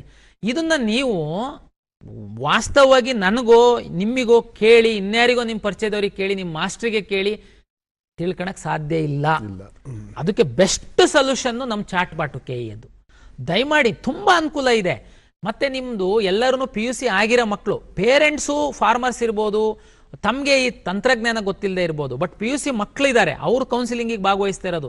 ದಯಮಾಡಿ ಮಕ್ಕಳು ತಾವು ಇದನ್ನ ಅರ್ಥ ಮಾಡ್ಕೊಳ್ಬೇಕು. ಮೊಬೈಲಲ್ಲಿ ಬೇರೆ ಬೇರೆ ಸೋಷಿಯಲ್ ಮೀಡಿಯಾ ನೋಡೋದನ್ನ ಬಿಟ್ಟು ನಮ್ಮ KEA ವೆಬ್ಸೈಟಿಗೆ ಬಂದು ಚಾಟ್ ಬಾಟಲ್ಲಿ, ಉದಾಹರಣೆಗೆ ನಿಮ್ದು 50,000 ರ್ಯಾಂಕ್ ಇದೆ, ನೀವು ಇಂಜಿನಿಯರಿಂಗ್ ಮಾಡಬೇಕು, ಕಂಪ್ಯೂಟರ್ ಸೈನ್ಸ್ ಅಲ್ಲಿ ಅಂತ ನಿಮ್ಮ ಆಸೆ ಇದೆ. ಇನ್ನೊಬ್ರದ್ದು ಯಾರ್ದು 5,000 ರ್ಯಾಂಕ್ ಇದೆ, ವೆಟರ್ನರಿನೇ ಮಾಡಬೇಕು ಅಂತ ನಿಮ್ದು ಆಸೆ ಇದೆ. ದಯಮಾಡಿ ಸಿಂಪಲ್, ಯಾರಿಗೆ ಕೇಳೋದಕ್ಕೆ ಹೋಗ್ಬೇಡಿ. ನೀವು ನಮ್ಮ ವೆಬ್ಸೈಟಿಗೆ ಬನ್ನಿ, ಚಾಟ್ ಬಾಟಲ್ಲಿ ಹೋಗಿ, ಏನು ನಾನೊಬ್ಬ ಪೇರೆಂಟ್ ಆಗಿ ನಿಮಗೆ, ಇಲ್ಲ ನಾನೊಬ್ಬ ಸ್ಟೂಡೆಂಟ್ ಆಗಿ ಏನು ಬರುತ್ತೆ, 5,000 ರ್ಯಾಂಕಿಗೆ ವೆಟರ್ನರಿ ಕರ್ನಾಟಕದಲ್ಲಿ ಎಷ್ಟು ಕಾಲೇಜ್ ಇದಾವೆ? ಉದಾಹರಣೆಗೆ ನಾನು 3B ಇದ್ದೀನಿ, ನನ್ನ 3Bಗೆ ಕಳೆದ ವರ್ಷ ಯಾವ ಕಾಲೇಜಲ್ಲಿ ಯಾವ ರೌಂಡಲ್ಲಿ ಸಿಕ್ಕಿರ್ಬೋದು? ರ್ಯಾಂಕ್ ವೈಸ್ ಕೇಳ್ಬೋದು, 3B ವೈಸ್ ಕೇಳ್ಬೋದು, ಕಾಲೇಜ್ ವೈಸ್ ಕೇಳ್ಬೋದು, ಪ್ರಶ್ನೆಗಳನ್ನು ಕೇಳಿ, ಆ ಚಾಟ್ ಪಾಟ್ ನಿಮಗೆ ಉತ್ತರ ಕೊಡುತ್ತೆ. 5,000 ರ್ಯಾಂಕಿಗೆ ಬೆಂಗಳೂರು ವೆಟರ್ನರಿ ಕಾಲೇಜಲ್ಲಿ ಸೆಕೆಂಡ್ ರೌಂಡಲ್ಲಿ ಎಷ್ಟಕ್ಕೆ ನಿಂತಿತ್ತು ಅಂತ ಹೇಳಿದ್ರೆ ಆ 3B ಒಳಗಡೆ 2,000ಕ್ಕೆ ನಿಂತಿತ್ತು. ಅದು ತೋರಿಸ್ಬಿಡುತ್ತೆ ನಿಮಗೆ ಗೊತ್ತಾ. ಇಲ್ಲ ಕಳೆದ ವರ್ಷ ವೆಟರ್ನರಿ ಕರ್ನಾಟಕದಲ್ಲಿರುವ ಎಲ್ಲ ಕಾಲೇಜುಗಳಲ್ಲಿ 3Bಗೆ ಏನೇನು ಕಟ್ ಆಫ್ ಇತ್ತು ಅಂತ ಕೇಳ್ಬಿಡಿ, ಪೂರ್ತಿ ಕೊಟ್ಬಿಡುತ್ತೆ. ಉದಾಹರಣೆಗೆ ಅದು ಇಡೀ 3 ರೌಂಡಲ್ಲಿ 5,000 ಕಟ್ ಆಫ್ ಆಗಿದೆ 3Bಗೆ. ನಿಮ್ದು 25,000 ಇದೆ ಈ ಸರಿ ವೆಟರ್ನರಿ ರ್ಯಾಂಕು. ಅರ್ಥ ಮಾಡ್ಕೊಳ್ಳಿ, ಈ ವರ್ಷ ಏನು ಸೀಟು ಜಾಸ್ತಿ ಮಾಡಿಲ್ಲ. ಸಿಗುತ್ತಾ ನಿಮಗೆ? ಸರ್ ಕಳೆದ ವರ್ಷದ್ದಲ್ಲ ಸರ್, ಈ ವರ್ಷ ಸಿಕ್ಬೋದು. ಹೆಂಗ್ ಸಿಗುತ್ತೆ ಹೇಳಿ ನೋಡಿ. ಸಣ್ಣ ಒಂದು 5% ಆ ಕಡೆ ಈ ಕಡೆ ಆಗ್ಬೋದು. 5,000ದಿಂದ 25,000ದಷ್ಟು ವ್ಯತ್ಯಾಸ ಆಗಲ್ಲ. ಅವಾಗ ನೀವು ಅದು ಆಸೆ ಬಿಡ್ಬೋದು ಅಂತ ನನ್ನ ನಿಮ್ಗೊಂದು ಸ್ಪಷ್ಟವಾದ ಒಂದು ಕಲ್ಪನೆ ಸಿಗುತ್ತೆ, ನಿಮ್ಗೊಂದು ನಿರ್ದೇಶನ, ನಿಮ್ಗೆ ಸೂಕ್ತ ಹಾದಿಲ್ ಸಾಗೋದಕ್ಕೆ ಇದಾಗತ್ತೆ ಅಂತ. ಈಗ ಅನ್ನಪೂರ್ಣ ಅವರು ಕರೆ ಮಾಡಿದ್ದಾರೆ. ಅನ್ನಪೂರ್ಣೆ, ನಮಸ್ತೆ ಅನ್ನಪೂರ್ಣೆ ಅವರೇ, ನಿಮ್ಮ ಪ್ರಶ್ನೆ ಕೇಳಿ. ಹಲೋ, ಹಲೋ, ಮಾತಾಡಿ ಅಮ್ಮ, ನಿಮ್ಮ ಪ್ರಶ್ನೆ ಕೇಳಿ. ಹಲೋ, ಮಾತಾಡಿ. Good evening sir. ಮಾತಾಡಿ ಹೇಳಿ. ಸರ್, ಇದರಲ್ಲಿ ವೆರಿಫಿಕೇಶನ್ ಸ್ಲಿಪ್ ಅಲ್ಲಿ ನಾವು ಸ್ಪೆಷಲ್ ಕ್ಯಾಟಗರಿಗೆ ಅಪ್ಲೈ ಮಾಡಿದ್ವಿ ಸ್ಪೋರ್ಟ್ಸ್ ಕೋಟಾದಿಂದ. ಅದು ಏನು ತೋರಿಸ್ತಿಲ್ವಲ್ಲ ಸರ್, ಬ್ಲ್ಯಾಂಕ್ ಆಗಿದೆ ಅದರಲ್ಲಿ. ನೋಡಿ, ಕ್ರೀಡಾ ಕೋಟದಲ್ಲಿ ಅಪ್ಲೈ ಮಾಡಿರುವಂತಹ ವಿದ್ಯಾರ್ಥಿಗಳಿಗೆಲ್ಲ ನಾವು KEAಗೆ ನಾವು ಇನ್ವೈಟ್ ಮಾಡಿ ತಮ್ಮ ದಾಖಲೆಗಳನ್ನೆಲ್ಲ ತೆಗೆದುಕೊಂಡು ಕ್ರೀಡಾ ಇಲಾಖೆಗೆ ಕೊಟ್ಟಿದ್ವಿ. ಕ್ರೀಡಾ ಇಲಾಖೆಯವರು ಇನ್ನೂ ಪರಿಶೀಲನೆ ಮಾಡ್ತಾ ಇದ್ದಾರೆ. ಇವತ್ತು ರಿಕ್ವೆಸ್ಟ್ ಮಾಡಿದೀವಿ ಅವರಿಗೆ. ನಾಳೆ ನಾಡದ್ರಲ್ಲಿ ಅವ್ರೇನಾದ್ರೂ ನಮಗೆ ಯಾವ ಮಗು ಎಲಿಜಿಬಲ್ ಆಗಿದ್ರೆ ಆ ಮಗುದು ಮಾರ್ಕ್ಸ್ ಏನು ಅನ್ನುವಂಥದ್ದು ನಮಗೆ ಪಟ್ಟಿ ಕೊಡ್ತಾರೆ. ಅದನ್ನ ಪಟ್ಟಿ ಸಹ ಸಪರೇಟ್ ಹಾಕ್ತೀವಿ. ಯಾರ್ಯಾರು ಎಲಿಜಿಬಲ್ ಆಗಿರ್ತಾರೆ ಅವ್ರದ್ದು ವೆರಿಫಿಕೇಶನ್ ಸ್ಲಿಪ್ಪಲ್ಲಿ ನಾವು ಅಪ್ಲೋಡ್ ಮಾಡ್ತೀವಿ. ನಿಮಗೊಂದು SMS ಕಳಿಸ್ತೀವಿ. ಆಮೇಲೆ ತಾವು ಡೌನ್ಲೋಡ್ ಮಾಡ್ಕೊಳ್ಳಿ. ಅವಾಗ ನಿಮ್ಮ ವೆರಿಫಿಕೇಶನ್ ಸ್ಲಿಪ್ಪಲ್ಲಿ ಅದು ಡಿಸ್ಪ್ಲೇ ಆಗುತ್ತೆ. S sir. ಈಗ ಕೌನ್ಸಿಲಿಂಗ್ ಪ್ರಕ್ರಿಯೆ ಅಂದರೆ ಸಾಮಾನ್ಯಕ್ಕೆ ಸೀಟ್ ಮ್ಯಾಟ್ರಿಕ್ಸೇ ಬಹಳ ಪ್ರಮುಖವಾದಂಥದ್ದು. ಅದು ಬಂದ ನಂತರನೇ ಉಳಿದಿದ್ದೆಲ್ಲ ಪ್ರಕ್ರಿಯೆ. ಸೀಟ್ ಮ್ಯಾಟ್ರಿಕ್ಸ್ ಯಾವಾಗ ಆಗಬಹುದು ಅಂತ? ಮೆಡಿಕಲ್, ಡೆಂಟಲ್, ಆಯುಷ್ ಅಂತೂ ನಾವೀಗ ಮಾತಾಡಾಗತ್ತೆ ಇಲ್ಲ, ಅವ್ರಿಗೆ ಟೈಮ್ ಇದೆ, ನಿಧಾನಕ್ಕೆ ಕೊಡ್ಬೋದು. ಇಂಜಿನಿಯರಿಂಗು ತುಂಬ ಇಂಪಾರ್ಟೆಂಟು. 60,000ಕ್ಕಿಂತ ಪ್ಲಸ್ ಇಂಜಿನಿಯರಿಂಗ್ ಸೀಟ್ ನಮಗೆ ಬರುವಂಥದ್ದು. ಈಗಾಗಲೇ ಡ್ರಾಫ್ಟ್ ಸೀಟ್ ಮ್ಯಾಟ್ರಿಕ್ಸ್ ಅನ್ನ ಸರ್ಕಾರ ನಮಗೆ ಕೊಟ್ಟಿತ್ತು, ಪಬ್ಲಿಷ್ ಮಾಡಿದ್ವಿ. ಹುಡುಗರಿಗೆಲ್ಲ ಯಾವ್ಯಾವ ಕಾಲೇಜಲ್ಲಿ ಎಷ್ಟೆಷ್ಟು ಸೀಟು ಯಾವ್ಯಾವ ಕಮ್ಯುನಿಟಿಗೆ ಬರುತ್ತೆ ಅನ್ನೋದು ಒಂದು ಫೇರ್ ಐಡಿಯಾ ಬಂದಿದೆ. But that is not final seat matrix ನಮಗೆ 2-3 ಡೇಸ್ ಮೊದಲೇ ಬರಬೇಕಾಗಿತ್ತು. ಬೇರೆ ಬೇರೆ ಕಾರಣದಿಂದ ಸ್ವಲ್ಪ ಡಿಲೇ ಆಗಿದೆ. ಬಹುತೇಕ ನಾಳೆ ಅಥವಾ ನಾಡ್ದು ನಮಗೆ ಸೀಟ್ ಮ್ಯಾಟ್ರಿಕ್ಸ್ ಕೊಡ್ತಾರೆ ಅಂತನ್ನುವಂಥದ್ದು ನನಗೆ ಹೇಳಿದ್ದಾರೆ. ನಾನು ಕಂಟಿನ್ಯೂಸ್ ಫಾಲೋ ಅಪ್ ಅಲ್ಲಿ ಇದ್ದೀನಿ. ವೆಟರ್ನರಿ ಮತ್ತೆ ಅಗ್ರಿಕಲ್ಚರ್ದು ಈಗಾಗಲೇ ಸೀಟ್ ಮ್ಯಾಟ್ರಿಕ್ಸ್ ಅವ್ರು ಕೊಟ್ಟಿದ್ರು. SC ಒಳಗಡೆ SC A B C ಅಂತ ಈ ಸರಿ ಒಳ ಮೀಸಲಾತಿ ಇಂಪ್ಲಿಮೆಂಟ್ ಮಾಡಿದ್ದಾರೆ. SC C ಒಳಗಡೆ 59 ಕ್ಯಾಸ್ಟ್ಗಳಿಗೆ 20% ಸೀಟ್ಗಳನ್ನ ಕೊಡಬೇಕು ಆದ್ಯತೆ ಮೇಲೆ ಅನ್ನುವಂಥದ್ದು ಮಾಡಿದ್ದಾರೆ. ಇದು ಎಲ್ಲದನ್ನು ನಾವು ಈ ಸೀಟ್ ಮ್ಯಾಟ್ರಿಕ್ಸ್ ಅಲ್ಲೇನೆ ಡಿಸ್ಪ್ಲೇ ಮಾಡಬೇಕಾಗುತ್ತೆ. ಯಾಕೆಂದ್ರೆ ಅದರ ಆಧಾರದ ಮೇಲೆ ನಾವು ಸೀಟ್ ಅಲಾಟ್ ಮಾಡುವಂಥದ್ದು. ಈ ತಾಂತ್ರಿಕ ಕಾರಣಗಳಿಂದ ಆಕ್ಚುಲಿ ಹೋದ ವಾರದಿಂದಾನೇ ಆಗಬೇಕಾಗಿರೋದು ಡಿಲೇ ಆಗಿದೆ. ಇನ್ನೊಂದು 2 ದಿನದಲ್ಲಿ ನನಗೆ ಬಹುತೇಕ CET ಆಧರಿಸಿ ಕೌನ್ಸಿಲಿಂಗ್ ಮಾಡುವಂತಹ ಎಲ್ಲ ಸೀಟ್ ಮ್ಯಾಟ್ರಿಕ್ಸ್ ಬರುತ್ತೆ ಅನ್ನುವಂಥದ್ದು ಎಲ್ಲ ಇಲಾಖೆಗಳೊಂದಿಗೆ ಇವತ್ತು ನಾನು ಮಾತಾಡಿದಾಗ ನನಗೆ ಬಂದಿರುವಂಥ ಮಾಹಿತಿ. ಹಾಗಾಗಿ ಬಂದಂಗೆ ನಾನು ರೆಡಿ ಮಾಡ್ಕೊಳ್ತಾ ಇದ್ದೀನಿ. ಇನ್ನು 1 or 2 ಡೇಸಲ್ಲಿ ನಾನು ಹಂತವಾಗಿ ಆಪ್ಷನ್ ಎಂಟ್ರಿ ಪೋರ್ಟಲ್ ಸಹ ಓಪನ್ ಮಾಡ್ತೀನಿ. ಏನು ಸರ್ ಹಂತವಾಗಿ ಅಂದರೆ, ಉದಾಹರಣೆಗೆ ಇಂಜಿನಿಯರಿಂಗ್ ಇಂದು ಸೀಟ್ ಮ್ಯಾಟ್ರಿಕ್ಸ್ ಫೈನಲ್ ಬಂದ್ರೂ ನಾನು ಓಪನ್ ಮಾಡಿಬಿಡ್ತೀನಿ. ಉದಾಹರಣೆಗೆ D ಫಾರ್ಮಸಿ, ಫಾರ್ಮಾ B ಏನಾದ್ರೂ 1-2 ದಿನ ಲೇಟಾಗಿ ಬಂದ್ರೂ ತೊಂದರೆ ಇಲ್ಲ. ಅದನ್ನ ನಾನು ಆಮೇಲೆ ಹಂಗೇನೆ ನಿಮಗೆ ಎನೇಬಲ್ ಮಾಡ್ತಾ ಹೋಗ್ತೀನಿ. S sir. ಈಗ ಮನೋಹರ್ ಕರೆ ಮಾಡಿದ್ದಾರೆ. ನಮಸ್ತೆ ಮನೋಹರ್, ನಿಮ್ಮ ಪ್ರಶ್ನೆ ಕೇಳಿ. ಸರ್, ಈಗ ಆರ್ಡಿ ರಿಜಿಸ್ಟ್ರೇಷನ್ ನಂಬರ್ ಹಾಕಿದೀವಲ್ಲ, ಕಾಸ್ಟ್ ಸರ್ಟಿಫಿಕೇಟ್ ಮೊದಲು SC ಇತ್ತು ಬರೀ. ಇವಾಗ ABC ಮಾಡಿರೋದ್ರಿಂದ ಅದು ನಾವು ಅಪ್ಲೈ ಮಾಡಿದೀವಿ ನಿನ್ನೆ. ಬಟ್ ಎಷ್ಟು ದಿವಸ ತನಕ ಎಡಿಟ್ ಲಿಂಕ್ ಆಪ್ಷನ್ ಓಪನ್ ಇರುತ್ತೆ? ಯಾಕಂದ್ರೆ 1 ವಾರ ಟೈಮ್ ಆದ್ರೂ ಮಿನಿಮಮ್ ತಗೊಳುತ್ತೆ ಅಂತ ತಹಸೀಲ್ದಾರ್ ಆಫೀಸ್ ಅಲ್ಲಿ ಹೇಳಿದ್ದಾರೆ. ಪರಿಶಿಷ್ಟ ಜಾತಿಗೆ ಸಂಬಂಧಪಟ್ಟಂತೆ ನಾವು ಅರ್ಜಿಯನ್ನ ಆಹ್ವಾನಿಸಿರಂತ ಸಂದರ್ಭದಲ್ಲಿ SC A B C ಅಂತನ್ನುವಂಥದ್ದು ಇಂಪ್ಲಿಮೆಂಟೇಷನ್ ಬಗ್ಗೆ ಗೊಂದಲ ಇತ್ತು, ಕ್ಲಾರಿಟಿ ಇರಲಿಲ್ಲ. ನಂತರ ABCಗೆ ರಿಸರ್ವೇಷನ್ ಕೊಡಬೇಕು ಅಂತ ಸರ್ಕಾರ ಆದೇಶ ಮಾಡಿದ ಮೇಲೆ ಕಳೆದ ಒಂದು 6 ಮಂತಿಂದ ನಾವು ನಿರಂತರವಾಗಿ ಯಾರು SC ಕ್ಲೈಮ್ ಮಾಡಿದ್ದೀರಾ ದಯಮಾಡಿ ತಾವು SC A B C certificate ಅನ್ನ ತಗೊಳ್ಳಿ ಅಂತ SMS ಕಳಿಸಿದೀವಿ, ಮಾಧ್ಯಮಗಳು ಮೂಲಕ ವಿನಂತಿ ಮಾಡಿದೀವಿ. ಆದ್ರೂ ಕೆಲವರು ವಿದ್ಯಾರ್ಥಿಗಳು SC ABC SC ಸರ್ಟಿಫಿಕೇಟ್ ಹಾಕಿದೀರಾ, ABC ಹಾಕಿಲ್ಲ. ಅಂದ್ರೆ ಒಳ ಮೀಸಲಾತಿದ್ದು ಕಂಪಲ್ಸರಿ. ನಂದು ಸಮಸ್ಯೆ ಹೇಳ್ತೀನಿ ಪೇರೆಂಟ್ಸಿಗೆ. ನೋಡಿ, ಇಂಜಿನಿಯರಿಂಗ್ ಒಂದು ಕಾಲೇಜಲ್ಲಿ ಇಲ್ಲ ನಾಳೆ ಮೆಡಿಕಲ್, ಉದಾಹರಣೆಗೆ ಬೆಂಗಳೂರು ಮೆಡಿಕಲ್ ಕಾಲೇಜಲ್ಲಿ 100 ಸೀಟ್ ಇದೆ. 100 ಸೀಟಲ್ಲಿ SC Aಗಿಷ್ಟು, SC Bಗಿಷ್ಟು, SC Cಗಿಷ್ಟು ಅಂತ ನನಗೆ ಮೆಡಿಕಲ್ ಸೀಟನ್ನು ಕೊಡ್ತಾರೆ. ನೀವು SC ನಾನು ಎಷ್ಟು ಹೇಳಿದ್ರು ನೀವು ABC ಇನ್ನೂ ನೀವು ಸರ್ಟಿಫಿಕೇಟ್ ತಗೊಂಡು ನನಗೆ ಹಾಕಿಲ್ಲ. ನಾಳೆ ನಾನು ನಿಮ್ಮ ಆಪ್ಷನ್ ಎಂಟ್ರಿ ತಗೊಂಡು ಸೀಟ್ ಅಲಾಟ್ ಮಾಡುವಾಗ ನಿಮಗೆ ಎಗ್ ಮಾಡೋಣ, ಬಿಗ್ ಮಾಡೋಣ, ಸಿಗ್ ಮಾಡೋಣ, ಯಾವ್ದನ್ನ ಅಲಾಟ್ ಮಾಡೋಣ? ನಂದು ಸಮಸ್ಯೆ ಅದು. ಪೋಷಕರಿಗೆ ಪದೇ ಪದೇ ನಾನು ವಿನಂತಿ ಮಾಡಿದ್ರು ತಾವು ಹಾಕ್ಲಿಲ್ಲ. ಅದಕ್ಕೆ ನಾನೇನ್ ಮಾಡಿದೆ, ಈಗ ವೆರಿಫಿಕೇಶನ್ ಸ್ಲಿಪ್ ನಿಮ್ದು ಬ್ಲಾಕ್ ಮಾಡಿದ್ದೀನಿ. ಯಾಕೆಂದ್ರೆ ನೀವು ಈಗಲೂ ನಾನು ವೆರಿಫಿಕೇಶನ್ ಸ್ಲಿಪ್ ಬಿಟ್ರೆ SC ಅಂತ ಬರುತ್ತೆ, ತಗೊಂತೀರಾ, ಆಪ್ಷನ್ ಎಂಟ್ರಿ ಮಾಡ್ತೀರಾ, ನಾನು ನಾಳೆ ನಿಮ್ಮನ್ನ GM ಅಲ್ಲಿ ಕನ್ಸಿಡರ್ ಮಾಡಬೇಕಾಗುತ್ತೆ. ನಂತರ ನೀವು ಬರ್ತೀರಾ, ಏನ್ ಸರ್ ಅನ್ಯಾಯ ಮಾಡಿದ್ರಿ, ನಾನು SC ಹಾಕಿದ್ದೀನಿ, ನೀವು G ನಲ್ಲಿ ಕನ್ಸಿಡರ್ ಮಾಡಿದೀರಾ ಅಂತ. ಯಾಕೆಂದ್ರೆ ನಾನು ABC ಅಂತ ನನ್ನ ಹತ್ರ ಸೀಟ್ ಇದಾವೆ, SC ಅಂತ ಸೀಟೇ ಇಲ್ಲ ನನ್ನ ಹತ್ರ. SC A ಇದೆ, B ಇದೆ, C ಇದೆ, ಹೆಂಗ್ ಸೀಟ್ ಅಲಾಟ್ ಮಾಡ್ಲಿ? ನಿಮ್ಮ ಕೇಳಿದ ಪ್ರಶ್ನೆಗೆ ಬರ್ತೀನಿ. ನಿಜವಾಗೂ ಹೇಳೋದು ಅಂತಂದ್ರೆ, ಒಂದ್ಸರಿ ನಾನು ವೆರಿಫಿಕೇಶನ್ ಸ್ಲಿಪ್ ಬಿಟ್ಟು ಕೌನ್ಸಿಲಿಂಗ್ ಶುರು ಮಾಡಿದ್ರೆ ನೋ ಎಡಿಟ್ ಕೊಡ್ಲೇಬಾರ್ದು. ಬಟ್ ನಾವು ತೀರ್ಮಾನ ಮಾಡಿರೋದು ಲೇಟ್ ಆಗಿದೆ, ಇದರಿಂದ ಮಕ್ಕಳಿಗೆ ಅನ್ಯಾಯ ಆಗಬಾರ್ದು ಅಂತೇಳಿ SC ABC ಯಾರು ನೀವು ಸರ್ಟಿಫಿಕೇಟ್ ತಗೊಂಡಿಲ್ಲ, ದಯಮಾಡಿ ತಗೊಂಡು ನಿಮ್ಮ ಅಪ್ಲಿಕೇಶನ್ ಒಳಗಡೆ ಹೋಗಿ RD ನಂಬರ್ ಅಪ್ಡೇಟ್ ಮಾಡಿ ಅಂತ ನಾನು ಓಪನ್ ಇಟ್ಟಿದ್ದೀನಿ. ಸರ್ ಎಲ್ಲಿವರೆಗೆ ಇಡ್ತೀರಾ? ಎಲ್ಲಿವರೆಗೆ ಇಡ್ಬೋದು ನೀವೇ ತೀರ್ಮಾನ ಮಾಡಿ. ಆಪ್ಷನ್ ಎಂಟ್ರಿ ಮಾಡಿ ನಾನು ಸೀಟ್ ಅಲಾಟ್ ಮಾಡೋ ತನಕ ಅಂತೂ ಇಡ್ಬೋದು ಅಷ್ಟೇನೆ. ಅದಾದ್ಮೇಲಂತೂ ಅಲಾಟ್ ಮಾಡುವಾಗ ನೀವು ಯಾರು ಇರ್ತೀರಾ ನಿಮ್ದು ನಕ್ಕೊಂಡು ನಾನು ಅಲಾಟ್ ಮಾಡ್ತೀನಿ ಅಷ್ಟೇನೆ. ಆಮೇಲೆ ನೀವು ಆಪ್ಷನ್ ಎಂಟ್ರಿ ಕ್ಲೋಸ್ ಆಗೋದ್ರೊಳಗಡೆ ನೀವು ಅಪ್ಡೇಟ್ ಮಾಡಲಿಲ್ಲ ಅಂತಂದ್ರೆ ನಿಮ್ದು ಆಪ್ಷನ್ ಎಂಟ್ರಿ ಮಾಡಕ್ಕೆ ಆಗಲ್ಲ ಅಲ್ವಾ? ಯಾಕೆಂದ್ರೆ ನಿಮಗೆ ವೆರಿಫಿಕೇಶನ್ ಸ್ಲಿಪ್ ಬರಲ್ಲ, ಅವಕಾಶ ಕಳ್ಕೊಳ್ತಾರೆ. ಅದಕ್ಕೆ ಸರ್ 1 ವಾರ ತಗೊಳ್ತಾರೆ ತಹಶೀಲ್ದಾರು. ದಯಮಾಡಿ ತೊಂದರೆ ಇಲ್ಲ, 1 ವಾರ ಅಂದ್ರೂ 7 ದಿವಸ ಅಷ್ಟೇನೆ. ಬಟ್ ನೀವು ಓಡಾಡಿ ದಯಮಾಡಿ ಮಾಡಿಸಿ. ಅದು ಬಿಟ್ರೆ ನನಗೆ ಬೇರೆ ಬೇರೆ ಕಡೆಯಿಂದ ಫೋನ್ ಬರ್ತಾ ಇದೆ, ಇಲ್ಲ SC ಹಾಕಿದ್ದಾರೆ ನೀವು ಅಲೋ ಮಾಡಿ. ದಯಮಾಡಿ ಅರ್ಥ ಮಾಡ್ಕೊಳ್ಳಿ, ಮಾಡಕ್ ಆಗಲ್ಲ. ಸರ್ಕಾರದ ಆದೇಶ ಇದೆ, ಒಳ ಮೀಸಲಾತಿ ಇಂಪ್ಲಿಮೆಂಟ್ ಮಾಡ್ಬೇಕಂತ. ABC ಸೀಟ್ ಮ್ಯಾಟ್ರಿಕ್ಸ್ ಬರುತ್ತೆ. ಹಾಗಾಗಿ ನಿಮ್ಮ ಅನುಕೂಲಕ್ಕೆ ನೀವು ದಯಮಾಡಿ, ಮಗುಗೆ ತೊಂದರೆ ಆಗುತ್ತೆ, SC ABC ತಗೊಂಡು ನೀವು ಆಪ್ಷನ್ ಎಂಟ್ರಿ ಕ್ಲೋಸ್ ಆಗೋದ್ರೊಳಗಡೆ ನಾನು ಓಪನ್ ಇಟ್ಟಿರ್ತೀನಿ, ಅಪ್ಡೇಟ್ ಮಾಡಿ ವೆರಿಫಿಕೇಶನ್ ಸ್ಲಿಪ್ ಡೌನ್ಲೋಡ್ ಮಾಡ್ಕೊಂಡು ಆಪ್ಷನ್ ಎಂಟ್ರಿ ಮಾಡಿ. Yes sir. ಸರ್, ಈಗ ವಿಜಯಪುರದಿಂದ ಭಾಗ್ಯ ಅವರು ನಮ್ಮ ಜೊತೆ ಇದ್ದಾರೆ. ನಮಸ್ತೆ ಭಾಗ್ಯ, ನಿಮ್ಮ ಪ್ರಶ್ನೆ ಕೇಳಿ. Hello sir. ಮಾತಾಡಿ. ಸರ್ ರ್ಯಾಂಕಿಂಗ್ ಶೋ ಆಗ್ತಿಲ್ಲ ಸರ್. ರ್ಯಾಂಕಿಂಗ್ ಸಿಗ್ತಾ ಇಲ್ಲ, ಕೆಲವ್ರದ್ದು ಈ ಸಮಸ್ಯೆ ಇದೆ ಅಂತ. ನೋಡಿ, ರ್ಯಾಂಕಿಂಗ್ ಸಿಗ್ತಿಲ್ಲ ಅಂತನ್ನುವಂಥವ್ರಿಗೆ ನಾನು ಇನ್ನೂ ಸಿಕ್ಕಿಲ್ಲ ಅನ್ನೋರಿಗೆ ಹೇಳ್ತೀನಿ. ಕಳೆದ ವರ್ಷ ತಾವು PUC ಮಾಡಿದ್ರಿ, ಅದ್ರ ಹಿಂದಿನ ವರ್ಷ PUC ಮಾಡಿದ್ರಿ, ಈ ವರ್ಷ PUC ಬರೀತಿದ್ರಿ. ನಾನು KCET ಅಪ್ಲಿಕೇಶನ್ ಬಿಟ್ಟಾಗ 50% PUC ಮಾರ್ಕ್ಸ್ ನನಗೆ ಬೇಕು. ನನಗೆ ಹೆಂಗೆ ನಿಮ್ಮ ಹೆಸರು ಹೇಳಿದ್ರೆ ನನಗೆ ಕೊಡಕ್ಕಾಗಲ್ಲ. PU ಬೋರ್ಡ್ ಅವರು 3.5 ಲಕ್ಷ ನಮ್ದು CET ಅಪ್ಲಿಕೇಶನ್ ಹಾಕಿದ್ದವರು. ಅಪ್ಲಿಕೇಶನ್ ಹಾಕುವಂತ ಸಂದರ್ಭದಲ್ಲಿ PUC ಪರೀಕ್ಷೆಯ ರಿಜಿಸ್ಟರ್ ನಂಬರ್ನ ಎಂಟ್ರಿ ಮಾಡಿ ಅಂತ ಹೇಳಿದ್ದೆ ನಾನು. ನೀವು ತಪ್ಪು ಎಂಟ್ರಿ ಮಾಡಿದ್ರಿ. ನೀವು CET ಬರೆದ್ರಿ, ನಿಮ್ದು PCMB ಪೇಪರ್ ಏನು ಬರ್ದಿದ್ದೀರಾ, ನಂತರ ಮಾರ್ಕ್ಸ್ ಇದೆ. 50% PUC ಮಾರ್ಕ್ಸ್ ಬೇಕು ನಾನು ರ್ಯಾಂಕ್ ಕೊಡೋದಕ್ಕೆ. ನೀವು ರಿಜಿಸ್ಟರ್ ನಂಬರ್ ಹಾಕಿರೋದ್ರಿಂದ PU ಬೋರ್ಡಿಂದ ನಿಮ್ಮ ಮಾರ್ಕ್ಸ್ ನನಗೆ ಬರಲಿಲ್ಲ. CBSE ಮಕ್ಕಳು, ಸ್ಟೇಟ್ ಬೋರ್ಡ್ ಅಲ್ಲ, CBSE ಬೋರ್ಡು. ನಿಮಗೆ ಹೇಳಿದ್ವಿ ನಾವು, ಡೆಲ್ಲಿ CBSEಗೆ ಹೇಳಿದ್ವಿ, ಅವ್ರು ನಮಗೆ ಮಾರ್ಕ್ಸ್ ಕೊಡಲಿಲ್ಲ. ಕೊನೆಗೆ ಮಕ್ಕಳಿಗೆ ಹೇಳಿದ್ವಿ, ನೀವು DG ಲಾಕರಲ್ಲಿ ಹೋಗಿ ನಿಮ್ಮ ಮಾರ್ಕ್ಸ್ ಕಾರ್ಡನ್ನು ಡೌನ್ಲೋಡ್ ಮಾಡಿ, ನಿಮ್ಮದು ಮಾರ್ಕ್ಸನ್ನು ನಾನು ಫೆಚ್ ಮಾಡಿ 50% ಮ್ಯಾಚ್ ಮಾಡಿ ರ್ಯಾಂಕ್ ಕೊಡ್ತೀನಿ ಅಂತ. 3,500 ವಿದ್ಯಾರ್ಥಿಗಳು DG ಲಾಕರಲ್ಲಿ ಲಾಗಿನ್ ಆಗಿ ಫೆಚ್ಚೇ ಮಾಡಲಿಲ್ಲ. ಹಾಗಾಗಿ ನಿಮಗೆ ರ್ಯಾಂಕ್ ಕೊಡೋಕ್ಕಾಗಲಿಲ್ಲ ನಾನು. ಆಮೇಲೆ ಏನು ಮಾಡಿದ್ವಿ, ನನಗೆ ಗೊತ್ತಿತ್ತು ನೀವು ರಿಸಲ್ಟ್ ಅನೌನ್ಸ್ ಮಾಡಿದ ಮೇಲೆ ನೀವು ರ್ಯಾಂಕ್ ನೋಡಕ್ಕೆ ಬರ್ತೀರಾ, ನಮಗೆ ಲಾಗಿನ್ ಆಗ್ತೀರಾ ಅಂತ. ಅವಾಗ ಲಾಗಿನ್ ಆದಾಗ ನಾನು ಹೇಳಿದೆ, ನಿಮ್ಮದು CET ಮಾರ್ಕ್ಸ್ ಇಷ್ಟಿದೆ, ಕ್ವಾಲಿಫೈಯಿಂಗ್ ಎಕ್ಸಾಮ್ ಮಾರ್ಕ್ಸು 0 ಇದೆ, ದಯಮಾಡಿ ನಿಮ್ಮ PUC ಮಾರ್ಕ್ಸ್ನ ಅಪ್ಲೋಡ್ ಮಾಡಿ ಅಂತ ರಿಕ್ವೆಸ್ಟ್ ಮಾಡಿದೆ. 7ನೇ ತಾರೀಕಿನ ತನಕ, 8ನೇ ತಾರೀಕು 11 ಗಂಟೆ ತನಕ ಯಾರ್ಯಾರು ಅಪ್ಲೋಡ್ ಮಾಡಿದ್ರಿ ಅವರಿಗೆಲ್ಲ ಲಾಸ್ಟ್ 2 ಡೇಸಲ್ಲಿ ನಾವು ರ್ಯಾಂಕ್ ಕೊಟ್ವಿ.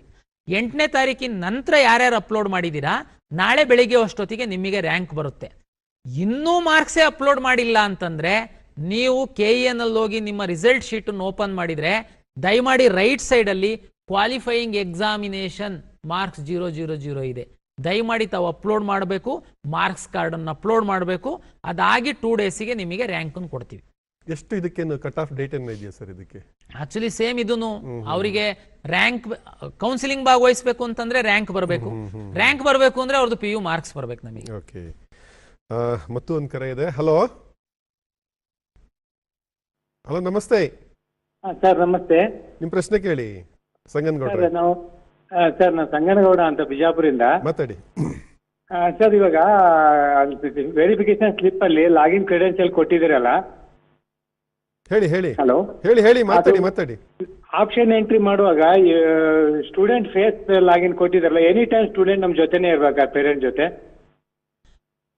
ಎನಿ ಟೈಮು ಸ್ಟೂಡೆಂಟು ಪೇರೆಂಟ್ಸ್ ಜೊತೆ ಇರಬೇಕಂತಂದರೆ ನಿಮ್ಮ ಮನೆಯಲ್ಲಿ ಇರ್ಬೋದು ಅವರು. ಬಟ್ ಆಪ್ಷನ್ ಎಂಟ್ರಿ ಮಾಡುವಾಗ ಲಾಗಿನ್ ಓಪನ್ ಆಗಬೇಕಂತಂದರೆ ನಿಮ್ಮ ಮೊಬೈಲಿಗೆ OTP ಬರುತ್ತೆ, ಮಗು ಫೇಸನ್ನು ಕಂಪ್ಯೂಟ್ರಿಗೆ ತೋರಿಸಿದ್ರೆ ಲಾಗಿನ್ ಓಪನ್ ಆಗುತ್ತೆ. ಅದಾದಮೇಲೆ ಆಪ್ಷನ್ ಎಂಟ್ರಿ ಮಾಡಬೇಕು. ದಯಮಾಡಿ ಪೇರೆಂಟ್ಸಿಗೆ ಹೇಳುವಂಥದ್ದು, ನಿಮ್ಮ ಕ್ರೆಡೆನ್ಷಿಯಲ್ಲು ಫೇಸನ್ನೆಲ್ಲ ತಗೊಂಡೋಗಿ ಒಂದ್ಸರಿ ಸೈಬರ್ ಸೆಂಟ್ರಲ್ಲಿ ತೋರಿಸ್ಬಿಟ್ಟು ನಿಮ್ಮ ಕೆಲಸಕ್ಕೆ ನೀವು ಹೋಗ್ಬಿಡ್ಬೇಡಿ. ಅವನಿಗಿಷ್ಟ ಇರೋ ಕೋರ್ಸ್ ಹಾಕ್ತಾನೆ. ಇದು ಲಾಸ್ಟ್ ಇಯರ್ ನಮಗೆ ಎಕ್ಸ್ಪೀರಿಯನ್ಸ್ ಆಗಿದೆ. ಸೈಬರ್ ಸೆಂಟರ್ ಅವ್ನು ಇಷ್ಟ ಇರೋ ಕೋರ್ಸ್ ಹಾಕಿ ಕೊನೆಗೆ ಅವರು ಪೇರೆಂಟ್ಸ್ ಹೇಳೋದು, ಸರ್ ನಮ್ಗೆ ಗೊತ್ತೇ ಇಲ್ಲ ಸರ್, ಅವನು ಎಂಟ್ರಿ ಮಾಡಿದ್ದಾನೆ, ಈಗ ಹೋಗಿ ಅಡ್ಮಿಷನ್ ಆಗು ಅಂತ ಹೇಳ್ತಾ ಇದ್ದಾನೆ. ನೋ, ನೀವು ಸೈಬರ್ ಸೆಂಟರ್ ಹೆಲ್ಪ್ ತಗೊಳ್ಳಿ, ನಾನು ಬೇಡ ಅಂತ ಹೇಳಲ್ಲ. ದಯಮಾಡಿ ಆಪ್ಷನ್ ಎಂಟ್ರಿ ಮಾಡೋದಕ್ಕಿಂತ ಮೊದಲು ನಮ್ಮ ವೆಬ್ಸೈಟಲ್ಲಿ ಹೋಗ್ಬಿಟ್ಟು ಎಷ್ಟು ಕಾಲೇಜು, ಯಾವ್ಯಾವ ಕೋರ್ಸು, ಕಳೆದ ವರ್ಷದ ರ್ಯಾಂಕಿಗೆ ನಿಮಗೆ ಸಮೀಪ ಇದೆ, ಈ ವರ್ಷ ಆ ಕಾಲೇಜಲ್ಲಿ ಸಿಕ್ಕಿದ್ರೆ ನಾವು ಅಡ್ಮಿಷನ್ ಮಾಡ್ಕೊಳ್ತೀವಿ ಅನ್ನುವಂಥದ್ದನ್ನ ಒಂದು ಬಿಳಿ ಹಾಳೆ ಮೇಲೆ ಬರ್ಕಳಿ. ಕಾಲೇಜ್ ಕೋಡನ್ನು ಬರ್ಕೊಳ್ಬೇಕಾಗುತ್ತೆ, ತಾವು ಬರ್ಕಳಿ.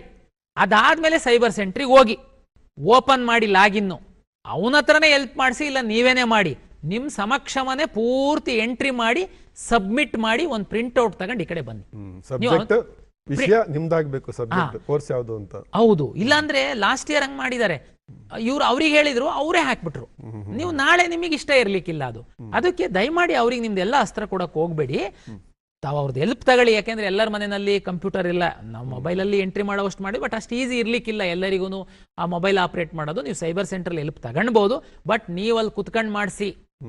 ಇಲ್ಲಾಂದ್ರೆ ಅವನು 50 ಜನದ್ದು ಇಸ್ಕೊಂತಾನೆ, ಅವನು ನೀವು ನಾನು ರಾತ್ರಿ ಮಾಡ್ತೀನಿ, ಈಗ ಸರ್ವರ್ ಬಿಸಿ ಇದೆ, KE ಬಿಸಿ ಹೋಗಿ ಅಂತೇಳಿ, ಕೊನೆಗೆ ನಿಮ್ದು ಅವರಿಗೆ, ಅವ್ರದ್ದು ಇವರಿಗೆ ಎಂಟ್ರಿ ಮಾಡಿ ಕೊನೆಗೆ ಸೀಟ್ ಅಲಾಟ್ ಆಗುತ್ತೆ. S sir. ಈಗ ಮೈಸೂರಿಂದ ರವಿ ಅವರು ಕರೆ ಮಾಡಿದ್ದಾರೆ. ನಮಸ್ತೆ ರವಿ ಅವರೇ, ನಿಮ್ಮ ಪ್ರಶ್ನೆ ಕೇಳಿ. ಹಲೋ ರವಿ, ಮಾತಾಡಿ, ನಿಮ್ಮ ಪ್ರಶ್ನೆ ಕೇಳಿ, ಮಾತಾಡಿ. ನಮಸ್ತೆ ಸರ್. ಮಾತಾಡಿ. ನಮ್ದು ರ್ಯಾಂಕಿಂಗ್ ಎಲ್ಲ ಇದಾಗಿದೆ, ಬಟ್ ನಮ್ದು ವೆರಿಫಿಕೇಶನ್ ಸ್ಲಿಪ್ ಅಲ್ಲಿ. ನಮಸ್ತೆ ಸರ್. ಹೇಳಿ. ಸರ್, ವೆರಿಫಿಕೇಶನ್ ಸ್ಲಿಪ್ ಇದೆ, ಅದರಲ್ಲಿ ರ್ಯಾಂಕಿಂಗ್ ತೋರಿಸಿದ್ದೀರಿ ಅಂತ ಹೇಳಿದೀರಾ, ಬಟ್ ಅದ್ರಲ್ಲಿ ಬಂದಿಲ್ಲ ಸರ್ ನಮ್ಮ ಇದರಲ್ಲಿ. ವೆರಿಫಿಕೇಶನ್ ಸ್ಲಿಪ್ ಅಲ್ಲಿ ರ್ಯಾಂಕ್ ಅನ್ನು ತೋರಿಸಿದೀವಿ ಅಂತ ಯಾರಿಗೆ ಹೇಳಿದ್ದೀನಿ ನಾನು? CET ಎಕ್ಸಾಮ್ ಬರ್ದಿದ್ದಾರೆ, PUC ಮಾರ್ಕ್ಸು ನಮಗೆ ಬಂದಿದೆ, ಅದು ಎರಡರದೂ 50-50% ತಗೊಂಡು ನಾನು ರ್ಯಾಂಕ್ ಕೊಟ್ಟಿದ್ದೀನಿ. ಉದಾಹರಣೆಗೆ ನೀವು ವೆರಿಫಿಕೇಶನ್ ಸ್ಲಿಪ್ಪಲ್ಲಿ ನಿಮ್ಮದು PUC ಮಾರ್ಕ್ಸ್ ಇಲ್ಲ ಅಂತಂದರೆ ನಾನು ರ್ಯಾಂಕ್ ಕೊಟ್ಟಿರಲ್ಲ. ಈ ಕಡೆ ರ್ಯಾಂಕ್ ಬ್ಲಾಂಕ್ ಇರುತ್ತೆ, CET ಮಾರ್ಕ್ಸ್ ಮಾತ್ರ ಇರುತ್ತೆ, ಕ್ವಾಲಿಫೈಯಿಂಗ್ ಎಕ್ಸಾಮ್ ಮಾರ್ಕ್ಸ್ ಇರಲ್ಲ. ಸರ್ ಇಲ್ಲ, PUC ಮಾರ್ಕ್ಸು ಇದೆ ಸರ್, CET ಮಾರ್ಕ್ಸು ಇದೆ, ರ್ಯಾಂಕ್ ಮಾತ್ರ ಬ್ಲಾಂಕ್ ಇದೆ. ಅದು ಟೆಕ್ನಿಕಲ್ ಎರರ್ ಅಂತ ನಾನು ಒಪ್ತೀನಿ. ದಯಮಾಡಿ ಅದನ್ನ ಮೇಲ್ ಮಾಡಿ KEಗೆ, ನಾನು ಅಟೆಂಡ್ ಮಾಡ್ತೀನಿ. ಅಂಥದ್ದು ನನ್ಗನ್ಸೋಕ್ಕೆ ಒಂದೂ ಇರ್ಲಿಕ್ಕೆ ಸಾಧ್ಯ ಇಲ್ಲ. ಬಟ್ ಆದರೂ ಇದ್ದಿರ್ಬೋದು, ಹೇಳಲಿಕ್ಕಾಗಲ್ಲ. ನೀವು ಪೇರೆಂಟ್ಸ್ ಏನಾದರೂ ಆ ಥರದ್ದು ಗಮನಿಸ್ತು ಅಂತಂದರೆ ದಯಮಾಡಿ ತಾವು ನಮಗೆ ಅದನ್ನು ಮೇಲ್ ಮಾಡಿ, ಇಮಿಡಿಯೇಟ್ಲಿ ನಾವು ಅಟೆಂಡ್ ಮಾಡ್ತೀವಿ. ಸರ್, ಈಗ 371J ಮೀಸಲಾತಿ ಅದನ್ನು ಹೇಗೆ ಅನುಷ್ಠಾನ ಮಾಡ್ತಾ ಇದ್ದೀರಾ? ನೋಡಿ, 371J ಯಾರು ಎಲಿಜಿಬಲ್ ಇದ್ದಾರೆ ಅಂದರೆ ಯಾರ ಹತ್ರ ಆ ಪ್ರಮಾಣ ಪತ್ರ ಇದೆ, ಅರ್ಜಿ ಹಾಕುವಂಥ ಸಂದರ್ಭದಲ್ಲಿ 371J RD ನಂಬರ್ನ ತಾವು ಎಂಟ್ರಿ ಮಾಡಿದ್ದೀರಾ ಅಂದರೆ ಈಗ ನೀವು ವೆರಿಫಿಕೇಶನ್ ಸ್ಲಿಪ್ಪನ್ನು ಡೌನ್ಲೋಡ್ ಮಾಡಿದರೆ ಅದರಲ್ಲಿ 371J ಅನ್ನುವಂಥದ್ದು ಮೆನ್ಷನ್ ಆಗಿದೆ.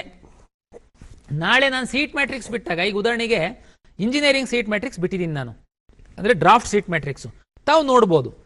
HK ರೀಜನ್ನಲ್ಲಿ, KK ಕಲ್ಯಾಣ ಕರ್ನಾಟಕ ರೀಜನ್ನಲ್ಲಿರುವಂತಹ ಇಂಜಿನಿಯರಿಂಗ್ ಕಾಲೇಜಲ್ಲಿ 371J ಒಂದಷ್ಟು ಸೀಟ್ಗಳನ್ನ ರಿಸರ್ವ್ ಮಾಡಿದ್ದಾರೆ. KK ಕಲ್ಯಾಣ ಕರ್ನಾಟಕ ಹೊರತುಪಡಿಸಿರುವಂತಹ ಕಾಲೇಜುಗಳಲ್ಲೂ 371Jಗೆ ಸೀಟನ್ನು ರಿಸರ್ವ್ ಮಾಡಿದ್ದಾರೆ. ಯಾರು 371J ರಿಸರ್ವೇಷನ್ ಇದೆ, ಯಾವುದು ಇಲ್ಲಿ ಆ ಒಂದು ರಿಸರ್ವೇಷನ್ಗೆ ಸೀಟು reserve, like SC ST OBC ಅವರಿಗೆ ರಿಸರ್ವ್ ಆದಂಗೆ 371J ರಿಸರ್ವ್ ಆಗಿದೆ. ಈ ವಿದ್ಯಾರ್ಥಿ 371J ಇದ್ದಾನೆ. ರ್ಯಾಂಕು ಅವನದು ಮತ್ತೆ ಅವನಿಗೆ ರಿಸರ್ವ್ ಆಗಿರುವಂಥ ಸೀಟು ಅದರ ಆಧಾರದ ಮೇಲೆ ನಾವು ಅವರಿಗೆ ಅಲಾಟ್ ಮಾಡ್ತೀವಿ. ಬಟ್ ಆದರೆ ನೀವು ಅರ್ಜಿ ಹಾಕಿರಬೇಕು, ವೆರಿಫಿಕೇಶನ್ ಸ್ಲಿಪ್ಪಲ್ಲಿ 371J ಕ್ಲೈಮ್ಡ್ ಎಸ್ ಅಂತ ಇರಬೇಕು. S sir. ಈಗ ಬೆಂಗಳೂರಿಂದ ಭರತ್ ಕರೆ ಮಾಡಿದ್ದಾರೆ. ನಮಸ್ತೆ ಭರತ್, ನಿಮ್ಮ ಪ್ರಶ್ನೆ ಕೇಳಿ. ಸರ್ ನಮಸ್ತೆ, ನಾನು ಬೆಂಗಳೂರಿಂದ ಭರತ್ ಅಂತ ಫೋನ್ ಮಾಡ್ತಾ ಇರೋದು. ನನ್ನ ಡೌಟ್ ಬಂದು ಸರ್ ಪ್ರೀ ರೌಂಡ್ ಬಗ್ಗೆ. ಈಗ ನಾವು ಕಾಲೇಜ್ ಲೀಸ್ಟ್ ಎಲ್ಲ ಆಪ್ಷನ್ ಎಂಟ್ರಿ ಎಲ್ಲ ಮಾಡಿರ್ತೀವಿ ಸರ್ ಇಂಜಿನಿಯರಿಂಗಿಗೆ. ಅದರಲ್ಲಿ ನಮ್ಗೆ ಇಷ್ಟ ಆಗಿರೋ ಕಾಲೇಜ್ ಸಿಕ್ಕಿರಲ್ಲ. ಅವಾಗ ನಾವು ಸಿಕ್ಕಿರೋ ಕಾಲೇಜ್ಗೆ ಹೋಗ್ಬೇಕಾ ಇಲ್ಲ ಫಸ್ಟ್ ರೌಂಡ್ ಹೋಗೋ ಚಾನ್ಸ್ ಇರುತ್ತೆ ಸರ್ ಅಂತ ನನ್ನ ಡೌಟ್ ಸರ್. ಈಗ ಈ ಹಿಂದೆ ನಾನು ಆರಂಭದಲ್ಲೇನೆ pre round and first round explain ಮಾಡಿದೆ. ಮೋಸ್ಟ್ಲಿ ನೀವು ನೋಡಿರ್ಲಿಕ್ಕಿಲ್ಲ ಅಂತ ಅನ್ಸುತ್ತೆ ಭರತ್. ದಯಮಾಡಿ ಪ್ರೀ ರೌಂಡ್ ಅಂತಂದ್ರೆ 100% ಇಷ್ಟ ಆಗಿರುವಂಥವರಿಗೆ ಮಾತ್ರ, ಉಳಿದವರಿಗೆ ಯಾವ ಆಪ್ಷನ್ ಇರಲ್ಲ. ದಯಮಾಡಿ ನಮ್ಮ ಕೌನ್ಸಿಲಿಂಗಲ್ಲಿ ಇರ್ತೀರಾ. ನಿಮಗೆ ಹೊರಗಡೆ ಹೋಗಿ ಅಂತಲೂ ಹೇಳಲ್ಲ, ಯಾವ ಚಾಯ್ಸ್ ಹಾಕಿ ಅಂತಲೂ ಹೇಳಲ್ಲ. ಇವನ್ನು ಫಸ್ಟ್ ರೌಂಡಲ್ಲಿ ಪ್ರೀ ರೌಂಡಲ್ಲಿ ಚಾಯ್ಸ್ 1 ಹಾಕಿದ್ದೀರಾ ನೀವು. ಬೆಂಗಳೂರು ವೆಟರ್ನರಿ ಕಾಲೇಜ್ ಚಾಯ್ಸ್ 1 ನಿಮ್ದು, ಆಪ್ಷನ್ 1 ನಿಮಗೆ ಅದೇ ಸಿಕ್ಕಿದೆ. ಬಟ್ ಸ್ಟಿಲ್ ನೀವು ಹೋಗ್ರಿ ಅಂತ ನಾನೇನು ಹೇಳಲ್ಲ. Please come first round, no problem. ಇಲ್ಲ ಸರ್ ನನಗೆ ಅದೊಂದೇ ಗುರಿ ಇತ್ತು, ಅದೇ ಸಿಕ್ಕಿದೆ, ಮತ್ತೆ ಹಾಕಿರನ್ ಸರ್ ನಾನು ಕೌನ್ಸಿಲಿಂಗಲ್ಲಿ ಹೋಗಿ ಅಡ್ಮಿಷನ್ ಆಗ್ತೀನಿ, ದಯಮಾಡಿ ಹೋಗಿ ಅಡ್ಮಿಷನ್ ಆಗಿ ಅಷ್ಟೇ. S sir. ಈಗ ಸಿದ್ದರಾಜು ಅವ್ರು ಕರೆ ಮಾಡಿದ್ದಾರೆ. ನಮಸ್ತೆ ಸಿದ್ದರಾಜು ಅವರೇ, ನಿಮ್ಮ ಪ್ರಶ್ನೆ ಕೇಳಿ. ನೇರವಾಗಿ ಪ್ರಶ್ನೆ ಬನ್ನಿ ಸರ್. ನಮಸ್ಕಾರ ಸರ್. ಮಾತಾಡಿ. ಪ್ರಸನ್ನ ಸರ್. ಮಾತಾಡಿ. ನನ್ನ ಕ್ವಶನ್ ಏನಂತ ಹೇಳಿದ್ರೆ ಸರ್, ನಾವು KEಯಲ್ಲಿ ಅಪ್ಲಿಕೇಶನ್ ಹಾಕ್ತಿದೀವಲ್ವಾ, ಇವಾಗ ಪೊಲೀಸ್ ಅಪ್ಲಿಕೇಶನ್ ಹಾಕ್ತಿದೀವಿ ಇವಾಗ ಸದ್ಯದಲ್ಲಿ, ಅಂದ್ರೆ ಇವಾಗ ಬಿಟ್ಟಿರೋದ್ರಲ್ಲಿ. ಸೊ ಅದ್ರಲ್ಲಿ ಏನಂತ ಹೇಳಿದ್ರೆ ನಾವು ಅಪ್ಲಿಕೇಶನ್ ಹಾಕಿದ ತಕ್ಷಣ ನಮ್ಮ ಮೊಬೈಲ್ಗೆ ಮೆಸೇಜು ಬರ್ತಿಲ್ಲ, ಮತ್ತೆ ಮೇಲ್ ಐಡಿಗೂ ಮೆಸೇಜ್ ಬರ್ತಿಲ್ಲ. ಮತ್ತೆ ಇನ್ನೊಂದೇನಂತ ಹೇಳಿದ್ರೆ ಸೊ ಅದರಲ್ಲಿ ರಿಟ್ರೀವ್ ಮಾಡಕ್ಕೆ ಆಪ್ಷನ್ ಬರ್ತಿಲ್ಲ. ನಾವು ಹೆಲ್ಪ್ ಲೈನ್ಗೆ ಕಾಂಟ್ಯಾಕ್ಟ್ ಮಾಡಿದಾಗ ಸೊ ಅದಕ್ಕೆ ಕಾಲು ಕನೆಕ್ಟ್ ಆಗ್ತಿಲ್ಲ, ಮೇಲ್ ಮಾಡಿದ್ರೆ ಮೇಲೂ ಕನೆಕ್ಟ್ ಆಗ್ತಿಲ್ಲ ಸರ್. ಇದು CETಗೆ ಸಂಬಂಧಪಟ್ಟಿದ್ದಲ್ಲ, ನಾವು ಕಾನ್ಸ್ಟೇಬಲ್ಗೆ ಸಂಬಂಧಪಟ್ಟಂತೆ ಅರ್ಜಿ ಕರೆದಿರುವಂಥದ್ದು ಹೇಳ್ತಾ ಇದ್ದಾರೆ. ನೀವು ಸಕ್ಸಸ್ಫುಲಿ ಸಬ್ಮಿಟ್ ಮಾಡಿದ ಮೇಲೆ ನಿಮಗೆ ಫೀ ಪೇ ಆದಮೇಲೆ ನಿಮಗೆ ಆ್ಯಕ್ಚುಲಿ PDF ಪ್ರಿಂಟೌಟ್ ಬರುತ್ತೆ. ಬಂದಿಲ್ಲ ಅಂತಂದರೆ ಅದು ಫೀಸ್ 4 ಸ್ಟೇಜಸ್ ಇದೆ. ಅದು ಅಪ್ಲಿಕೇಶನ್ ಹಾಕುವಾಗ ಲಾಸ್ಟ್ ಸ್ಟೇಜ್ ಬಂದು ಪೇಮೆಂಟು. ಒಂದ್ಸರಿ ಪೇಮೆಂಟ್ ಸಕ್ಸಸ್ಫುಲಿ ಬಂತು ಅಂತಂದರೆ ನಿಮಗೆ ಅಪ್ಲಿಕೇಶನ್ ನೀವೇನು ಹಾಕಿದ್ದೀರಾ ಅದರದ್ದು PDF ಪ್ರಿವ್ಯೂ ಅಂತ ಬರುತ್ತೆ. ಪ್ರಿವ್ಯೂ ನೋಡಬೇಕು ತಾವು. ಅವಾಗ ಏನಾದರೂ ಎಡಿಟ್ ಇದ್ರೆ ಬೇಕಾದ್ರೂ ಮಾಡ್ಬೋದು. ಅದಾದಮೇಲೆ ನೀವು ಸಬ್ಮಿಟ್ ಅಂತೇಳಿ ಕೊಡ್ತು ಅಂತಂದರೆ ಆಮೇಲೆ ನಿಮಗೆ ಅಪ್ಲಿಕೇಶನ್ ಬರುವಂಥದ್ದು. ಬಹುತೇಕ ನಿಮ್ಮದು ಪೇಮೆಂಟ್ ಆಗಿಲ್ಲದೆ ಇರ್ಬೋದು, ಏನಾದರೂ ಕಾರಣ ಇರ್ಬೋದು. ಆಮೇಲೆ ನಿಮಗೆ ಮೇಲ್ ಬರ್ತಿಲ್ಲ ಅಂತೇಳಿ ಹೇಳಿದರೆ, ಮತ್ತು SMS ಬರ್ತಿಲ್ಲ ಅಂತ ಹೇಳಿದ್ದೀರಾ. ನಿಮ್ಮದು ಮಾತ್ರನಾ ಇಲ್ಲ ಬೇರೆಯವ್ರದ್ದು ಆಗಿದೆಯಾ ನಾನು ಚೆಕ್ ಮಾಡ್ತೀನಿ. ಬಟ್ ಆಪ್ಷನ್ ಇದೆ, ಫೈನಲ್ ಪ್ರಿಂಟ್ಔಟು ಈ ವಿದ್ಯಾರ್ಥಿಗಳಿಗೆ ಬರುತ್ತೆ. ಒಂದು KEA ಒಂದು ರೀತಿ ಇಡೀ ದೇಶದಲ್ಲಿ ಒಂದು ಕ್ರಾಂತಿಕಾರಕವಾಗಿ ಕಾರ್ಯನಿರ್ವಹಿಸ್ತಾ ಇದೆ ಅನ್ನುವಂಥದ್ದು. ಅಂದರೆ 7 ದಿವಸದಲ್ಲಿ ರಿಸಲ್ಟ್ ಕೊಡ್ತೀರಿ ಅಂತ ಇದೀನಿ, ಹೇಗೆ sir how it is possible ಅಂತ ಅಲ್ಲ? ಅಪಾರ್ಟ್ ಫ್ರಮ್ ದಿಸ್ ಇದು ಒಂದು ಪಾರ್ಟು, ಹೇಗೆ ಹೌ ಇಟ್ ಈಸ್ ಪಾಸಿಬಲ್ ಅಂತ ಈಗ ನಾವು ಆ ಸ್ಪೀಡ್ ಮಾಡಲಿಕ್ಕೆ ಕಾರಣ ಏನು ಅಂತಂದರೆ ಒಂದು ಈ ಕಾಮನ್ ಎಂಟ್ರೆನ್ಸ್ ಎಕ್ಸಾಮ್ಗಳು PGCET, DCET, KCET ಎಲ್ಲ ಮಾಡ್ತೀವಿ. ಜೊತೆಗೆ ನಾವು ಒಂದು ಸ್ಪರ್ಧಾತ್ಮಕ ಪರೀಕ್ಷೆಗಳನ್ನ ಸಹ ನಾವು ಮಾಡ್ತೀವಿ. ಸ್ಪರ್ಧಾತ್ಮಕ ಪರೀಕ್ಷೆಗಳಲ್ಲಿ ಹೊರಗೆ ವಿದ್ಯಾರ್ಥಿಗಳಿಗೆ ಪೋಸ್ಟ್ ಎಕ್ಸಾಮ್ ಅಂದರೆ ಎಕ್ಸಾಮ್ ಆದ ನಂತರ ಸುಮಾರು ಅನುಮಾನಗಳು, OMR ತಿದ್ದುತ್ತಾರಂತೆ, ಅದು ಇದು ಅಂತ. ಅದಕ್ಕೆ ನಾವು ಈ ಫಾಸ್ಟ್ ಪ್ರೋಸೆಸ್ ಮಾಡುವಂಥದ್ದಕ್ಕೆ ಶುರು ಮಾಡಿದ್ವಿ. ಏನಂತಂದರೆ ಈಗಂತೂ ನಾವು ರಾಜ್ಯದಲ್ಲಿ ಮೊನ್ನೆ MBA ಮತ್ತು MCAಗೆ PGCET ಮಾಡಿದಾಗ 5 ಜಿಲ್ಲೆಗಳಲ್ಲಿ ನಾವು, ಬೆಂಗಳೂರು ಸೇರಿ 6 ಜಿಲ್ಲೆಗಳಲ್ಲಿ ನಾವು ಸ್ಕ್ಯಾನಿಂಗ್ ಮಾಡಿದ್ದೀವಿ. ಅಲ್ಲಲ್ಲೇ ಜಿಲ್ಲೆಯಲ್ಲಿ ಹೋಗಿ ಜಿಲ್ಲಾಧಿಕಾರಿಗಳ ಕಚೇರಿನಲ್ಲಿ ಎಕ್ಸಾಮ್ ಆಗಿ ಬರ್ತಿದ್ದಂಗೆ ವಿತಿನ್ 2 hours OMR ಸ್ಕ್ಯಾನ್ ಅಂದರೆ ಐ-ಎಂಡ್ ಸ್ಕ್ಯಾನಿಂಗ್ ಮಿಷಿನ್ ನಾವು ಪರ್ಚೇಸ್ ಮಾಡಿದ್ದೀವಿ KEA ವತಿಯಿಂದ. 1 ನಿಮಿಷಕ್ಕೆ 120 OMR ಸ್ಕ್ಯಾನ್ ಆಗುತ್ತೆ. ಹಂಗಾಗಿ ಅವತ್ತೇ ಎಕ್ಸಾಮಿನೇಷನ್ ಆಗ್ತಿದ್ದಂಗೆ OMR ಸ್ಕ್ಯಾನ್ ಮಾಡಿ ನೆಕ್ಸ್ಟ್ ಡೇನೇ ಕೀ ಆನ್ಸರ್ ಬಿಟ್ಟು ಅಬ್ಜೆಕ್ಷನ್ಸ್ ಏನಾದ್ರೂ ಇದ್ರೆ ತಗೊಂಡು ನಾವು 5 ದಿನ 6 ದಿನದೊಳಗಡೆ ರಿಸಲ್ಟ್ ಕೊಡ್ತೀವಿ. ಇದು 2 ರೀತಿ. ಒಂದು ನಮ್ಮ ಒಂದು ಇದನ್ನ ಸಾಮರ್ಥ್ಯವನ್ನು ಜಾಸ್ತಿ ಮಾಡ್ಕೊಂಡಿದ್ದೀವಿ. ಅದು ಅನಿವಾರ್ಯತೆ ಯಾಕಿತ್ತು ಅಂತಂದ್ರೆ ಒಂದು ಸಂಸ್ಥೆ ಮೇಲೆ, ಒಂದು ವ್ಯವಸ್ಥೆ ಮೇಲೆ ವಿದ್ಯಾರ್ಥಿಗಳಿಗೆ ನಂಬಿಕೆ ಬರಬೇಕು ಅನ್ನುವಂಥದ್ದು ಹಿನ್ನೆಲೆ ಒಳಗಡೆ ನಾವು ಈ ಶ್ರಮವನ್ನು ವಹಿಸಿದ್ವಿ. ಅದು ಪ್ರತಿಫಲವನ್ನು. ಎಸ್ ಸರ್ 11.5 ಲಕ್ಷ OMR ಸ್ಕ್ಯಾನ್ ಮಾಡೋದು it's not a easy thing ಅದು. ಎಸ್ ಸರ್, ಈಗ ಮತ್ತೊಂದು ಕರೆ ಇದೆ. ಹಲೋ ನಮಸ್ತೆ ಹರೀಶ್, ನಿಮ್ಮ ಪ್ರಶ್ನೆ ಕೇಳಿ.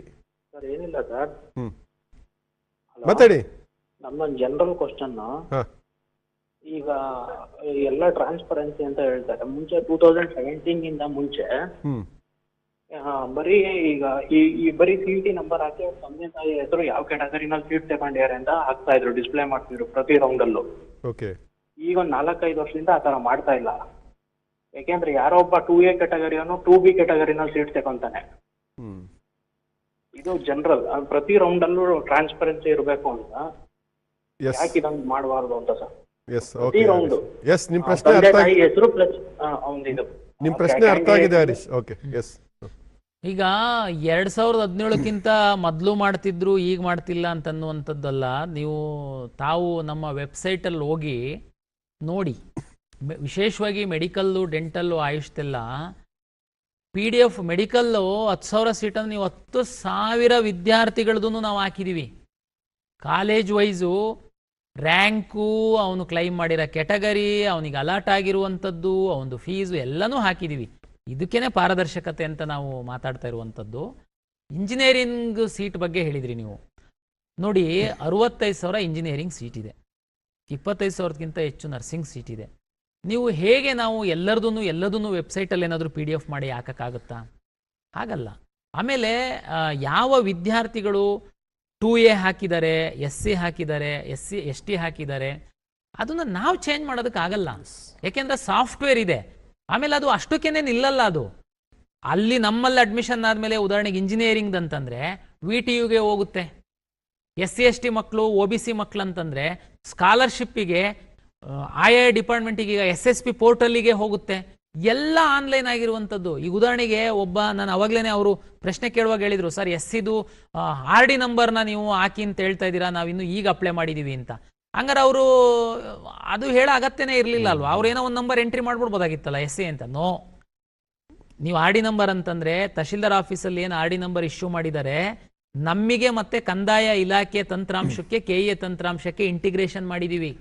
ನೀವು ಅಲ್ಲಿ ತಹಶೀಲ್ದಾರ್ ಆಫೀಸಲ್ಲಿ ನಿಮಗೆ SCA ಸರ್ಟಿಫಿಕೇಟ್ ಇಶ್ಯೂ ಮಾಡಿದ ಮೇಲೆ ನೀವು ಅದು RD ನಂಬರ್ ಹಾಕಿದರೆ ನಿಮಗೆ ಇಶ್ಯೂ ಮಾಡಿರೋದು ಸರ್ಟಿಫಿಕೇಟು ಜೆನ್ಯೂನ್ ಇದೆ ಅಂತ ನಮ್ಮಲ್ಲಿ ಡಿಸ್ಪ್ಲೇ ಆಗುತ್ತೆ.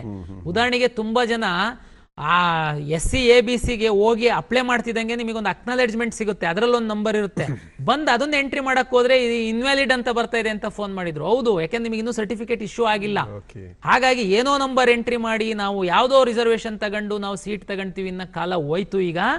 ಹಾಗಾಗಿ ಅಕಸ್ಮಾತ್ ನಿಮಗೆ ಜನರಲ್ ಪ್ರಶ್ನೆ ಅಂತ ಹೇಳಿದ್ರಿ, ನಿಮಗೆ ಯಾರೋ ಅಕ್ಕಪಕ್ಕದ ಮನೆಯವ್ರದ್ದು ಏನಾದರೂ ಅನುಮಾನ ಬಂದಿತ್ತು ಅಂತಂದ್ರೆ ತಾವು ಬೇಕಾದ್ರೆ RTI ಇದೆ, ತಾವು ಕೇಳ್ಬೋದು, ಎಲ್ಲ ಮಾಹಿತಿ ಸಿಗುತ್ತೆ. ಹಂಗಾಗಿ ಅದಕ್ಕೆ ಪಾರದರ್ಶಕವಾಗಿ ನಾವು ಮಾಡ್ತೀವಿ. Yes sir. ಅಂದ್ರೆ ಇದೊಂದು ಜನಸಾಮಾನ್ಯರಲ್ಲಿ ಈ ತರ ತಪ್ಪು ಕಲ್ಪನೆ ಬೇಡ. ಬಹಳ ವ್ಯವಸ್ಥಿತವಾಗಿ, ತಾಂತ್ರಿಕವಾಗಿ, ಬಹಳ ಸಮರ್ಥವಾಗಿ, ಪರಿಣಾಮಕಾರಿಯಾಗಿ KEA ಕಾರ್ಯನಿರ್ವಹಿಸ್ತಾ ಇದೆ ಅಂತ. ಈಗ ಹರೀಶ್ ಚಿತ್ರದುರ್ಗದಿಂದ ಕರೆ ಮಾಡಿದ್ದಾರೆ. ನಮಸ್ತೆ ಹರೀಶ್, ನಿಮ್ಮ ಪ್ರಶ್ನೆ ಕೇಳಿ. ಹಲೋ, ಮಾತಾಡಿ. Good evening sir. ಮಾತಾಡಿ. ನಿಮ್ಮ ಪ್ರಶ್ನೆಗೆ ಬನ್ನಿ ಸರ್. ಈಗ KCET ಅಲ್ಲಿ ಈಗ ನಾವು ಪ್ರೀ ರೌಂಡ್ ಇಂದ ಹೋಲ್ಡ್ ಮಾಡಬೇಕು ಸೀಟ್ ಅಂದ್ರೆ ಕಾಲೇಜಲ್ಲಿ ಫೀಸ್ ಕಟ್ಟಬೇಕಾ ಸರ್? ಪ್ರೀ ರೌಂಡಿಗೆ ಹೋಲ್ಡ್ ಇಲ್ಲ, ಇಷ್ಟ ಇದ್ರೆ ಅಡ್ಮಿಷನ್ ಆಗೋದು. ಫಸ್ಟ್ ರೌಂಡಿಗೆ ಬರ್ತೀರಾ, ಫಸ್ಟ್ ರೌಂಡಲ್ಲಿ ಚಾಯ್ಸ್ 1 ಹಾಕಿದರೆ ಮಾತ್ರ ದುಡ್ಡು ಕಟ್ಟಿ ಕಾಲೇಜಿಗೆ ಹೋಗಬೇಕು. ಫಸ್ಟ್ ರೌಂಡಲ್ಲಿ 4 ಚಾಯ್ಸಸ್ ಇರುತ್ತೆ. ಚಾಯ್ಸ್ 2 ಹಾಕಿದರೆ ಹೋಲ್ಡ್ ಮಾಡಿ, ಆ ಸೀಟ್ ನಿಮಗೆ ಹೋಲ್ಡ್ ಆಗಿರುತ್ತೆ. ಸೆಕೆಂಡ್ ರೌಂಡಿಗೆ ಬರ್ತೀರಾ, ದುಡ್ಡು ಕಟ್ಟಾಗತ್ತೇ ಇಲ್ಲ. ಚಾಯ್ಸ್ 3 ಇರೋ ಕಾಲೇಜು ಇಷ್ಟ ಆಗಿಲ್ಲ, ಅದು ಡಿಲೀಟ್ ಆಗುತ್ತೆ. ಉಳಿದಿದ್ದೆಲ್ಲ ನಿಮ್ಮ ಲಾಗಿನ್ ಒಳಗಡೆ ಇರುತ್ತೆ. ತಾವು ಸೆಕೆಂಡ್ ರೌಂಡಿಗೆ ಬರ್ತೀರಾ, ನೀವು ದುಡ್ಡು ಕಟ್ಟಾಗತ್ತೇ ಇಲ್ಲ. ಚಾಯ್ಸ್ 4 ಹಾಕೋರು ನಮ್ಮ ಸಿಸ್ಟಮಿಂದ ಹೊರಗಡೆ ಹೋಗ್ತಾರೆ. ಸೆಕೆಂಡ್ ರೌಂಡಿಗೆ ಬಂದಾದ್ಮೇಲೆ ಸೆಕೆಂಡ್ ರೌಂಡಲ್ಲಿ ಮಾತ್ರ ಅಲ್ಲಿ ಸಹ ನಾವು ಹಿಂದೇನಿತ್ತು, ಮೆಡಿಕಲ್ಲು, ಡೆಂಟಲ್ಲು, ಆಯುಷ್ ಅವರಿಗೆ ಕಂಪಲ್ಸರಿ ಅಡ್ಮಿಷನ್ ಆಗಬೇಕು ಅಂತ ಇತ್ತು. ಇಂಜಿನಿಯರಿಂಗ್ ಅವರು ಹೋಲ್ಡ್ ಮಾಡಿ ದುಡ್ಡು ಕಟ್ಟಿ ಬರಬೇಕು ಅಂತಿತ್ತು. ನಾವು ಈ ಸರಿ ಏನು ಮಾಡ್ತಾ ಇದ್ದೀವಿ, ಸೆಕೆಂಡ್ ರೌಂಡಲ್ಲಿ 99% ಇನ್ಕ್ಲೂಡಿಂಗ್ ನೀಟ್ ನಾವು ಮಾಡ್ತೀವಿ. ಯಾರಿಗೆ ಸಹ ನಾವು ಹೋಲ್ಡ್ ಮಾಡೋದಕ್ಕೆ ಅವಕಾಶ ಕೊಡಲ್ಲ. ಸರ್, ಯಾಕೆ ಸರ್ ಹೋಲ್ಡ್ ಮಾಡೋದಕ್ಕೆ ಅವಕಾಶ ಕೊಡಲಿಲ್ಲ ಅಂದರೆ ಅದು ನಮಗೆ ತೊಂದರೆ ಆಗುತ್ತೆ, ಮತ್ತು ನಾವು ಥರ್ಡ್ ರೌಂಡಲ್ಲಿ ಇನ್ನೂ ಒಳ್ಳೆಯ ಸೀಟ್ ಏನಾದರೂ ನಮಗೆ ಸಿಕ್ಬೋದು, ಯಾರಾದರೂ ಬಿಟ್ಟು ಹೋಗ್ತಾರೆ ಬೇರೆ ರಾಜ್ಯದವರು, ಅಥವಾ ಆಲ್ ಇಂಡಿಯಾಕ್ಕೆ ಬಿಟ್ಟು ಹೋಗ್ತಾರೆ. ಅದೇ ಹೇಳ್ತಾ ಇರೋದು. ಹಿಂದೇನಿತ್ತು, ಸೆಕೆಂಡ್ ರೌಂಡಲ್ಲಿ ಅಡ್ಮಿಷನ್ ಆಗಬೇಕು, ಥರ್ಡ್ ರೌಂಡಲ್ಲಿ ನೀವು ಅಪ್ಗ್ರೇಡೇಷನ್ಗೆ ಬರಂಗಿರಲಿಲ್ಲ. ನೀವು ಯಾವ ಸಿಕ್ಕಿದೆ ಮೆಡಿಕಲ್, ಡೆಂಟಲ್, ಆಯುಷ್ ಅವ್ರು ಅಲ್ಲೇ ಇರಬೇಕು. ನೀವು ನಿಮ್ಗಿಂತ ಯಾವ ಒಳ್ಳೆ ಕಾಲೇಜಲ್ಲಿ ಸೀಟ್ ಬಂದರೂ ನಿಮ್ಗಿಂತ ಕೆಳಗಿನ ರ್ಯಾಂಕ್ ಅವರಿಗೆ ಸೀಟ್ ಸಿಕ್ತಿತ್ತದು. ನಮ್ಮದು ರೂಲು, ಸಾಫ್ಟ್ವೇರು, ಇದೆಲ್ಲ ಕಾರಣಕ್ಕೆ. ಈ ಸರಿ ನಾವೇನು ಮಾಡ್ತಾ ಇದ್ದೀವಿ, ನೀವು ಥರ್ಡ್ ರೌಂಡಲ್ಲಿ ಇಂಜಿನಿಯರಿಂಗು ಅಡ್ಮಿಷನ್ ಆಗಿರ್ತೀರಾ, ಯಾವುದೋ ಒಂದು ಟಾಪ್ ಕಾಲೇಜಲ್ಲಿ ಇಂಜಿನಿಯರಿಂಗ್ ಸೀಟ್ ಖಾಲಿ ಆಯಿತು, ವೆಟರ್ನರಿ ಯಾವ ಬೀದರ್ ಕಾಲೇಜಲ್ಲಿ ಅಡ್ಮಿಷನ್ ಆಗಿರ್ತೀರಾ, ನಿಮಗೆ ಬೆಂಗಳೂರು ಕಾಲೇಜಲ್ಲಿ ಒಂದು ಸೀಟ್ ಖಾಲಿ ಆಯಿತು, ನಿಮ್ಮ ಲೆಕ್ಕದ ಪ್ರಕಾರ ಜಸ್ಟು ಅದು ಸೀಟ್ ನಿಮಗೆ ಸಿಗೋ ಸಾಧ್ಯತೆ ಇದೆ ಥರ್ಡ್ ರೌಂಡಲ್ಲಿ. ಎಲ್ಲರೂ ಥರ್ಡ್ ರೌಂಡಲ್ಲಿ ಅಪ್ಗ್ರೇಡೇಷನಿಗೆ ಬರ್ಬೋದು. ನಾವು third round seat matrix publish ಮಾಡ್ತೀವಿ. ನಿಮ್ಮ ಕ್ಯಾಲ್ಕುಲೇಷನ್ ಪ್ರಕಾರ ಅದು ಸೀಟು ನಿಮಗೆ ಸಿಗೋ ಸಾಧ್ಯತೆ ಇದೆ. ನೀವು ಯಾವುದೋ ಒಂದು ಕಾಲೇಜಲ್ಲಿ ಹೋಗಿ ಅಡ್ಮಿಷನ್ ಆಗಿದ್ದೀರಾ, ನೀವು ಸಹ ಅಪ್ಗ್ರೇಡೇಷನಿಗೆ ಬರ್ಬೋದು. ಸರ್ ಹೆಂಗೆ ಸರ್, ಆ ಕಾಲೇಜಲ್ಲಿ ಫೀಸ್ ಕಟ್ಟಿರ್ತೀವಿ, ನೀವು ಇಲ್ಲಿ ನಾನು ಅಪ್ಗ್ರೇಡೇಷನಿಗೆ ಬರ್ತೀನಿ, ಬೇರೆ ಕಾಲೇಜಲ್ಲಿ ಸೀಟ್ ಸಿಕ್ಬಿಡುತ್ತೆ. ನೋಡಿ, ಕಾಲೇಜ್ ಫೀಸು ನಮಗೆ ಕಟ್ತೀರಾ KEAಗೆ, ನಾವು ಕಾಲೇಜಿಗೆ ಕೊಟ್ಟಿರಲ್ಲ, ನಮ್ಮ ಜವಾಬ್ದಾರಿ ಅದು. ನೀನು ಈ ಕಾಲೇಜಿಗೆ ಹೋದರೆ, ಈ ಕಾಲೇಜಿಂದ ಬಿಟ್ಟು ಬೇರೆ ಕಾಲೇಜಿಗೆ ಹೋದರೆ ಆ ಕಾಲೇಜಿಗೆ ಕಳಿಸ್ಕೊಡೋ ಜವಾಬ್ದಾರಿ ನಮ್ಮದು, ನೀವೇನು ಚಿಂತೆ ಮಾಡಬೇಡಿ. ಕಾಲೇಜಲ್ಲಿ ಅಡ್ಮಿಷನ್ ಆದಾಗ ಏನೋ ಚೋಟ ಮೋಟ ಫೀಸ್ ಕಟ್ಸ್ಕೊಂಡಿರ್ತಾರೆ ಸರ್, ಕಾಲೇಜವ್ರು ಕೊಡ್ತಾರಾ, ಅದು ಕಾಲೇಜವ್ರು ಕೊಡ್ತೀವಿ ಅಂತ ಹೇಳಿದ್ದಾರೆ ಸರ್. ಹಂಗಾಗಿ ಏನು ಚಿಂತೆ ಮಾಡೋ ಅಗತ್ಯ ಇಲ್ಲ, ನಿಮಗೆ ಅಪ್ಗ್ರೇಡೇಷನಿಗೆ ಅವಕಾಶ ನಾವು ಕೊಡ್ತೀವಿ. ಇದು ಮಾಕ್ ಅಲಾಟ್ಮೆಂಟ್ ಎಲ್ಲ ಯಾವಾಗ, ಅಂದ್ರೆ ಅದಕ್ಕೇನಾದ್ರು ಈ ಬಾರಿ ಏನಾದ್ರು ವಿಶೇಷವಾಗಿ ಏನಾದ್ರು? ಅಲ್ಲ, ವಿಶೇಷ ಅಂತಂದ್ರೆ ಈಗ ಸುಮಾರು ಪೇರೆಂಟ್ಸು ಸರ್ ನನಗೆ ಅಗ್ರಿ ಸಿಗುತ್ತಾ, ವೆಟರ್ನರಿ ಸಿಗುತ್ತಾ, ಗೊಂದಲ ಇದೆ ಸರ್, ಕ್ಲಾರಿಟಿ ಇಲ್ಲ, ಅದಕ್ಕೋಸ್ಕರ ಕಳೆದ ವರ್ಷದ ರ್ಯಾಂಕ್ ನೋಡ್ಕೊಳ್ಳಿ ಅಂತಂದ್ವಿ. ಸರ್ ಕಳೆದ ವರ್ಷದ ರ್ಯಾಂಕ್ ತರನೇ ಈ ವರ್ಷನೇ ನೋಡಿ, ಅದಕ್ಕೆ ನೀವು ಕೇಳಿದ ಪ್ರಶ್ನೆ ಒಳ್ಳೇದು. ಮಾಕ್ ಅಲಾಟ್ಮೆಂಟ್ ಅನ್ನುವಂಥ ಒಂದು ವ್ಯವಸ್ಥೆ ನಮ್ಮಲ್ಲಿದೆ. ಉದಾಹರಣೆಗೆ ನಾನು ಆಪ್ಷನ್ ಎಂಟ್ರಿ ಒಂದು ಕಟ್ ಆಫ್ ಡೇಟ್ ಆದಮೇಲೆ ನಾನು ರಿಸಲ್ಟ್ ಅನ್ನ ರನ್ ಮಾಡಿ ಒಂದು 4 ದಿನದಲ್ಲಿ ನಿಮಗೆ ಫಸ್ಟ್ ಮಾಕ್ ರಿಸಲ್ಟ್ ಅಂತ ಕೊಡ್ತೀವಿ.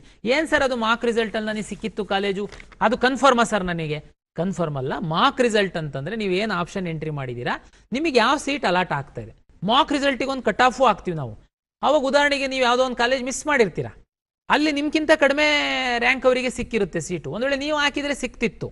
ಅವಾಗ ನೀವು ಮಾಕ್ ರಿಸಲ್ಟ್ ಆದಮೇಲೆ ನೀವು ಮೇಲೆ ಕೆಳಗೆ ಮಾಡೋದಕ್ಕೆ, ಹೊಸದನ್ನ ಹಾಕೋದಕ್ಕೆ, ಡಿಲೀಟ್ ಮಾಡೋದಕ್ಕೆ ಅವಕಾಶವನ್ನು ನಾವು ಮಾಡಿಕೊಡ್ತೀವಿ. ಇದು ಒಂಥರ ಮಾಕ್, ನಿಮಗೊಂದು ಐಡಿಯಾ ಬರುತ್ತೆ, ತುಂಬ ಕ್ಲಾರಿಟಿ ಬರುತ್ತೆ ನಿಮಗೆ. ಅದಾದಮೇಲೆ ನಾವು ಫಸ್ಟ್ ರಿಸಲ್ಟನ್ನು ಪಬ್ಲಿಷ್ ಮಾಡುವಂಥದ್ದು.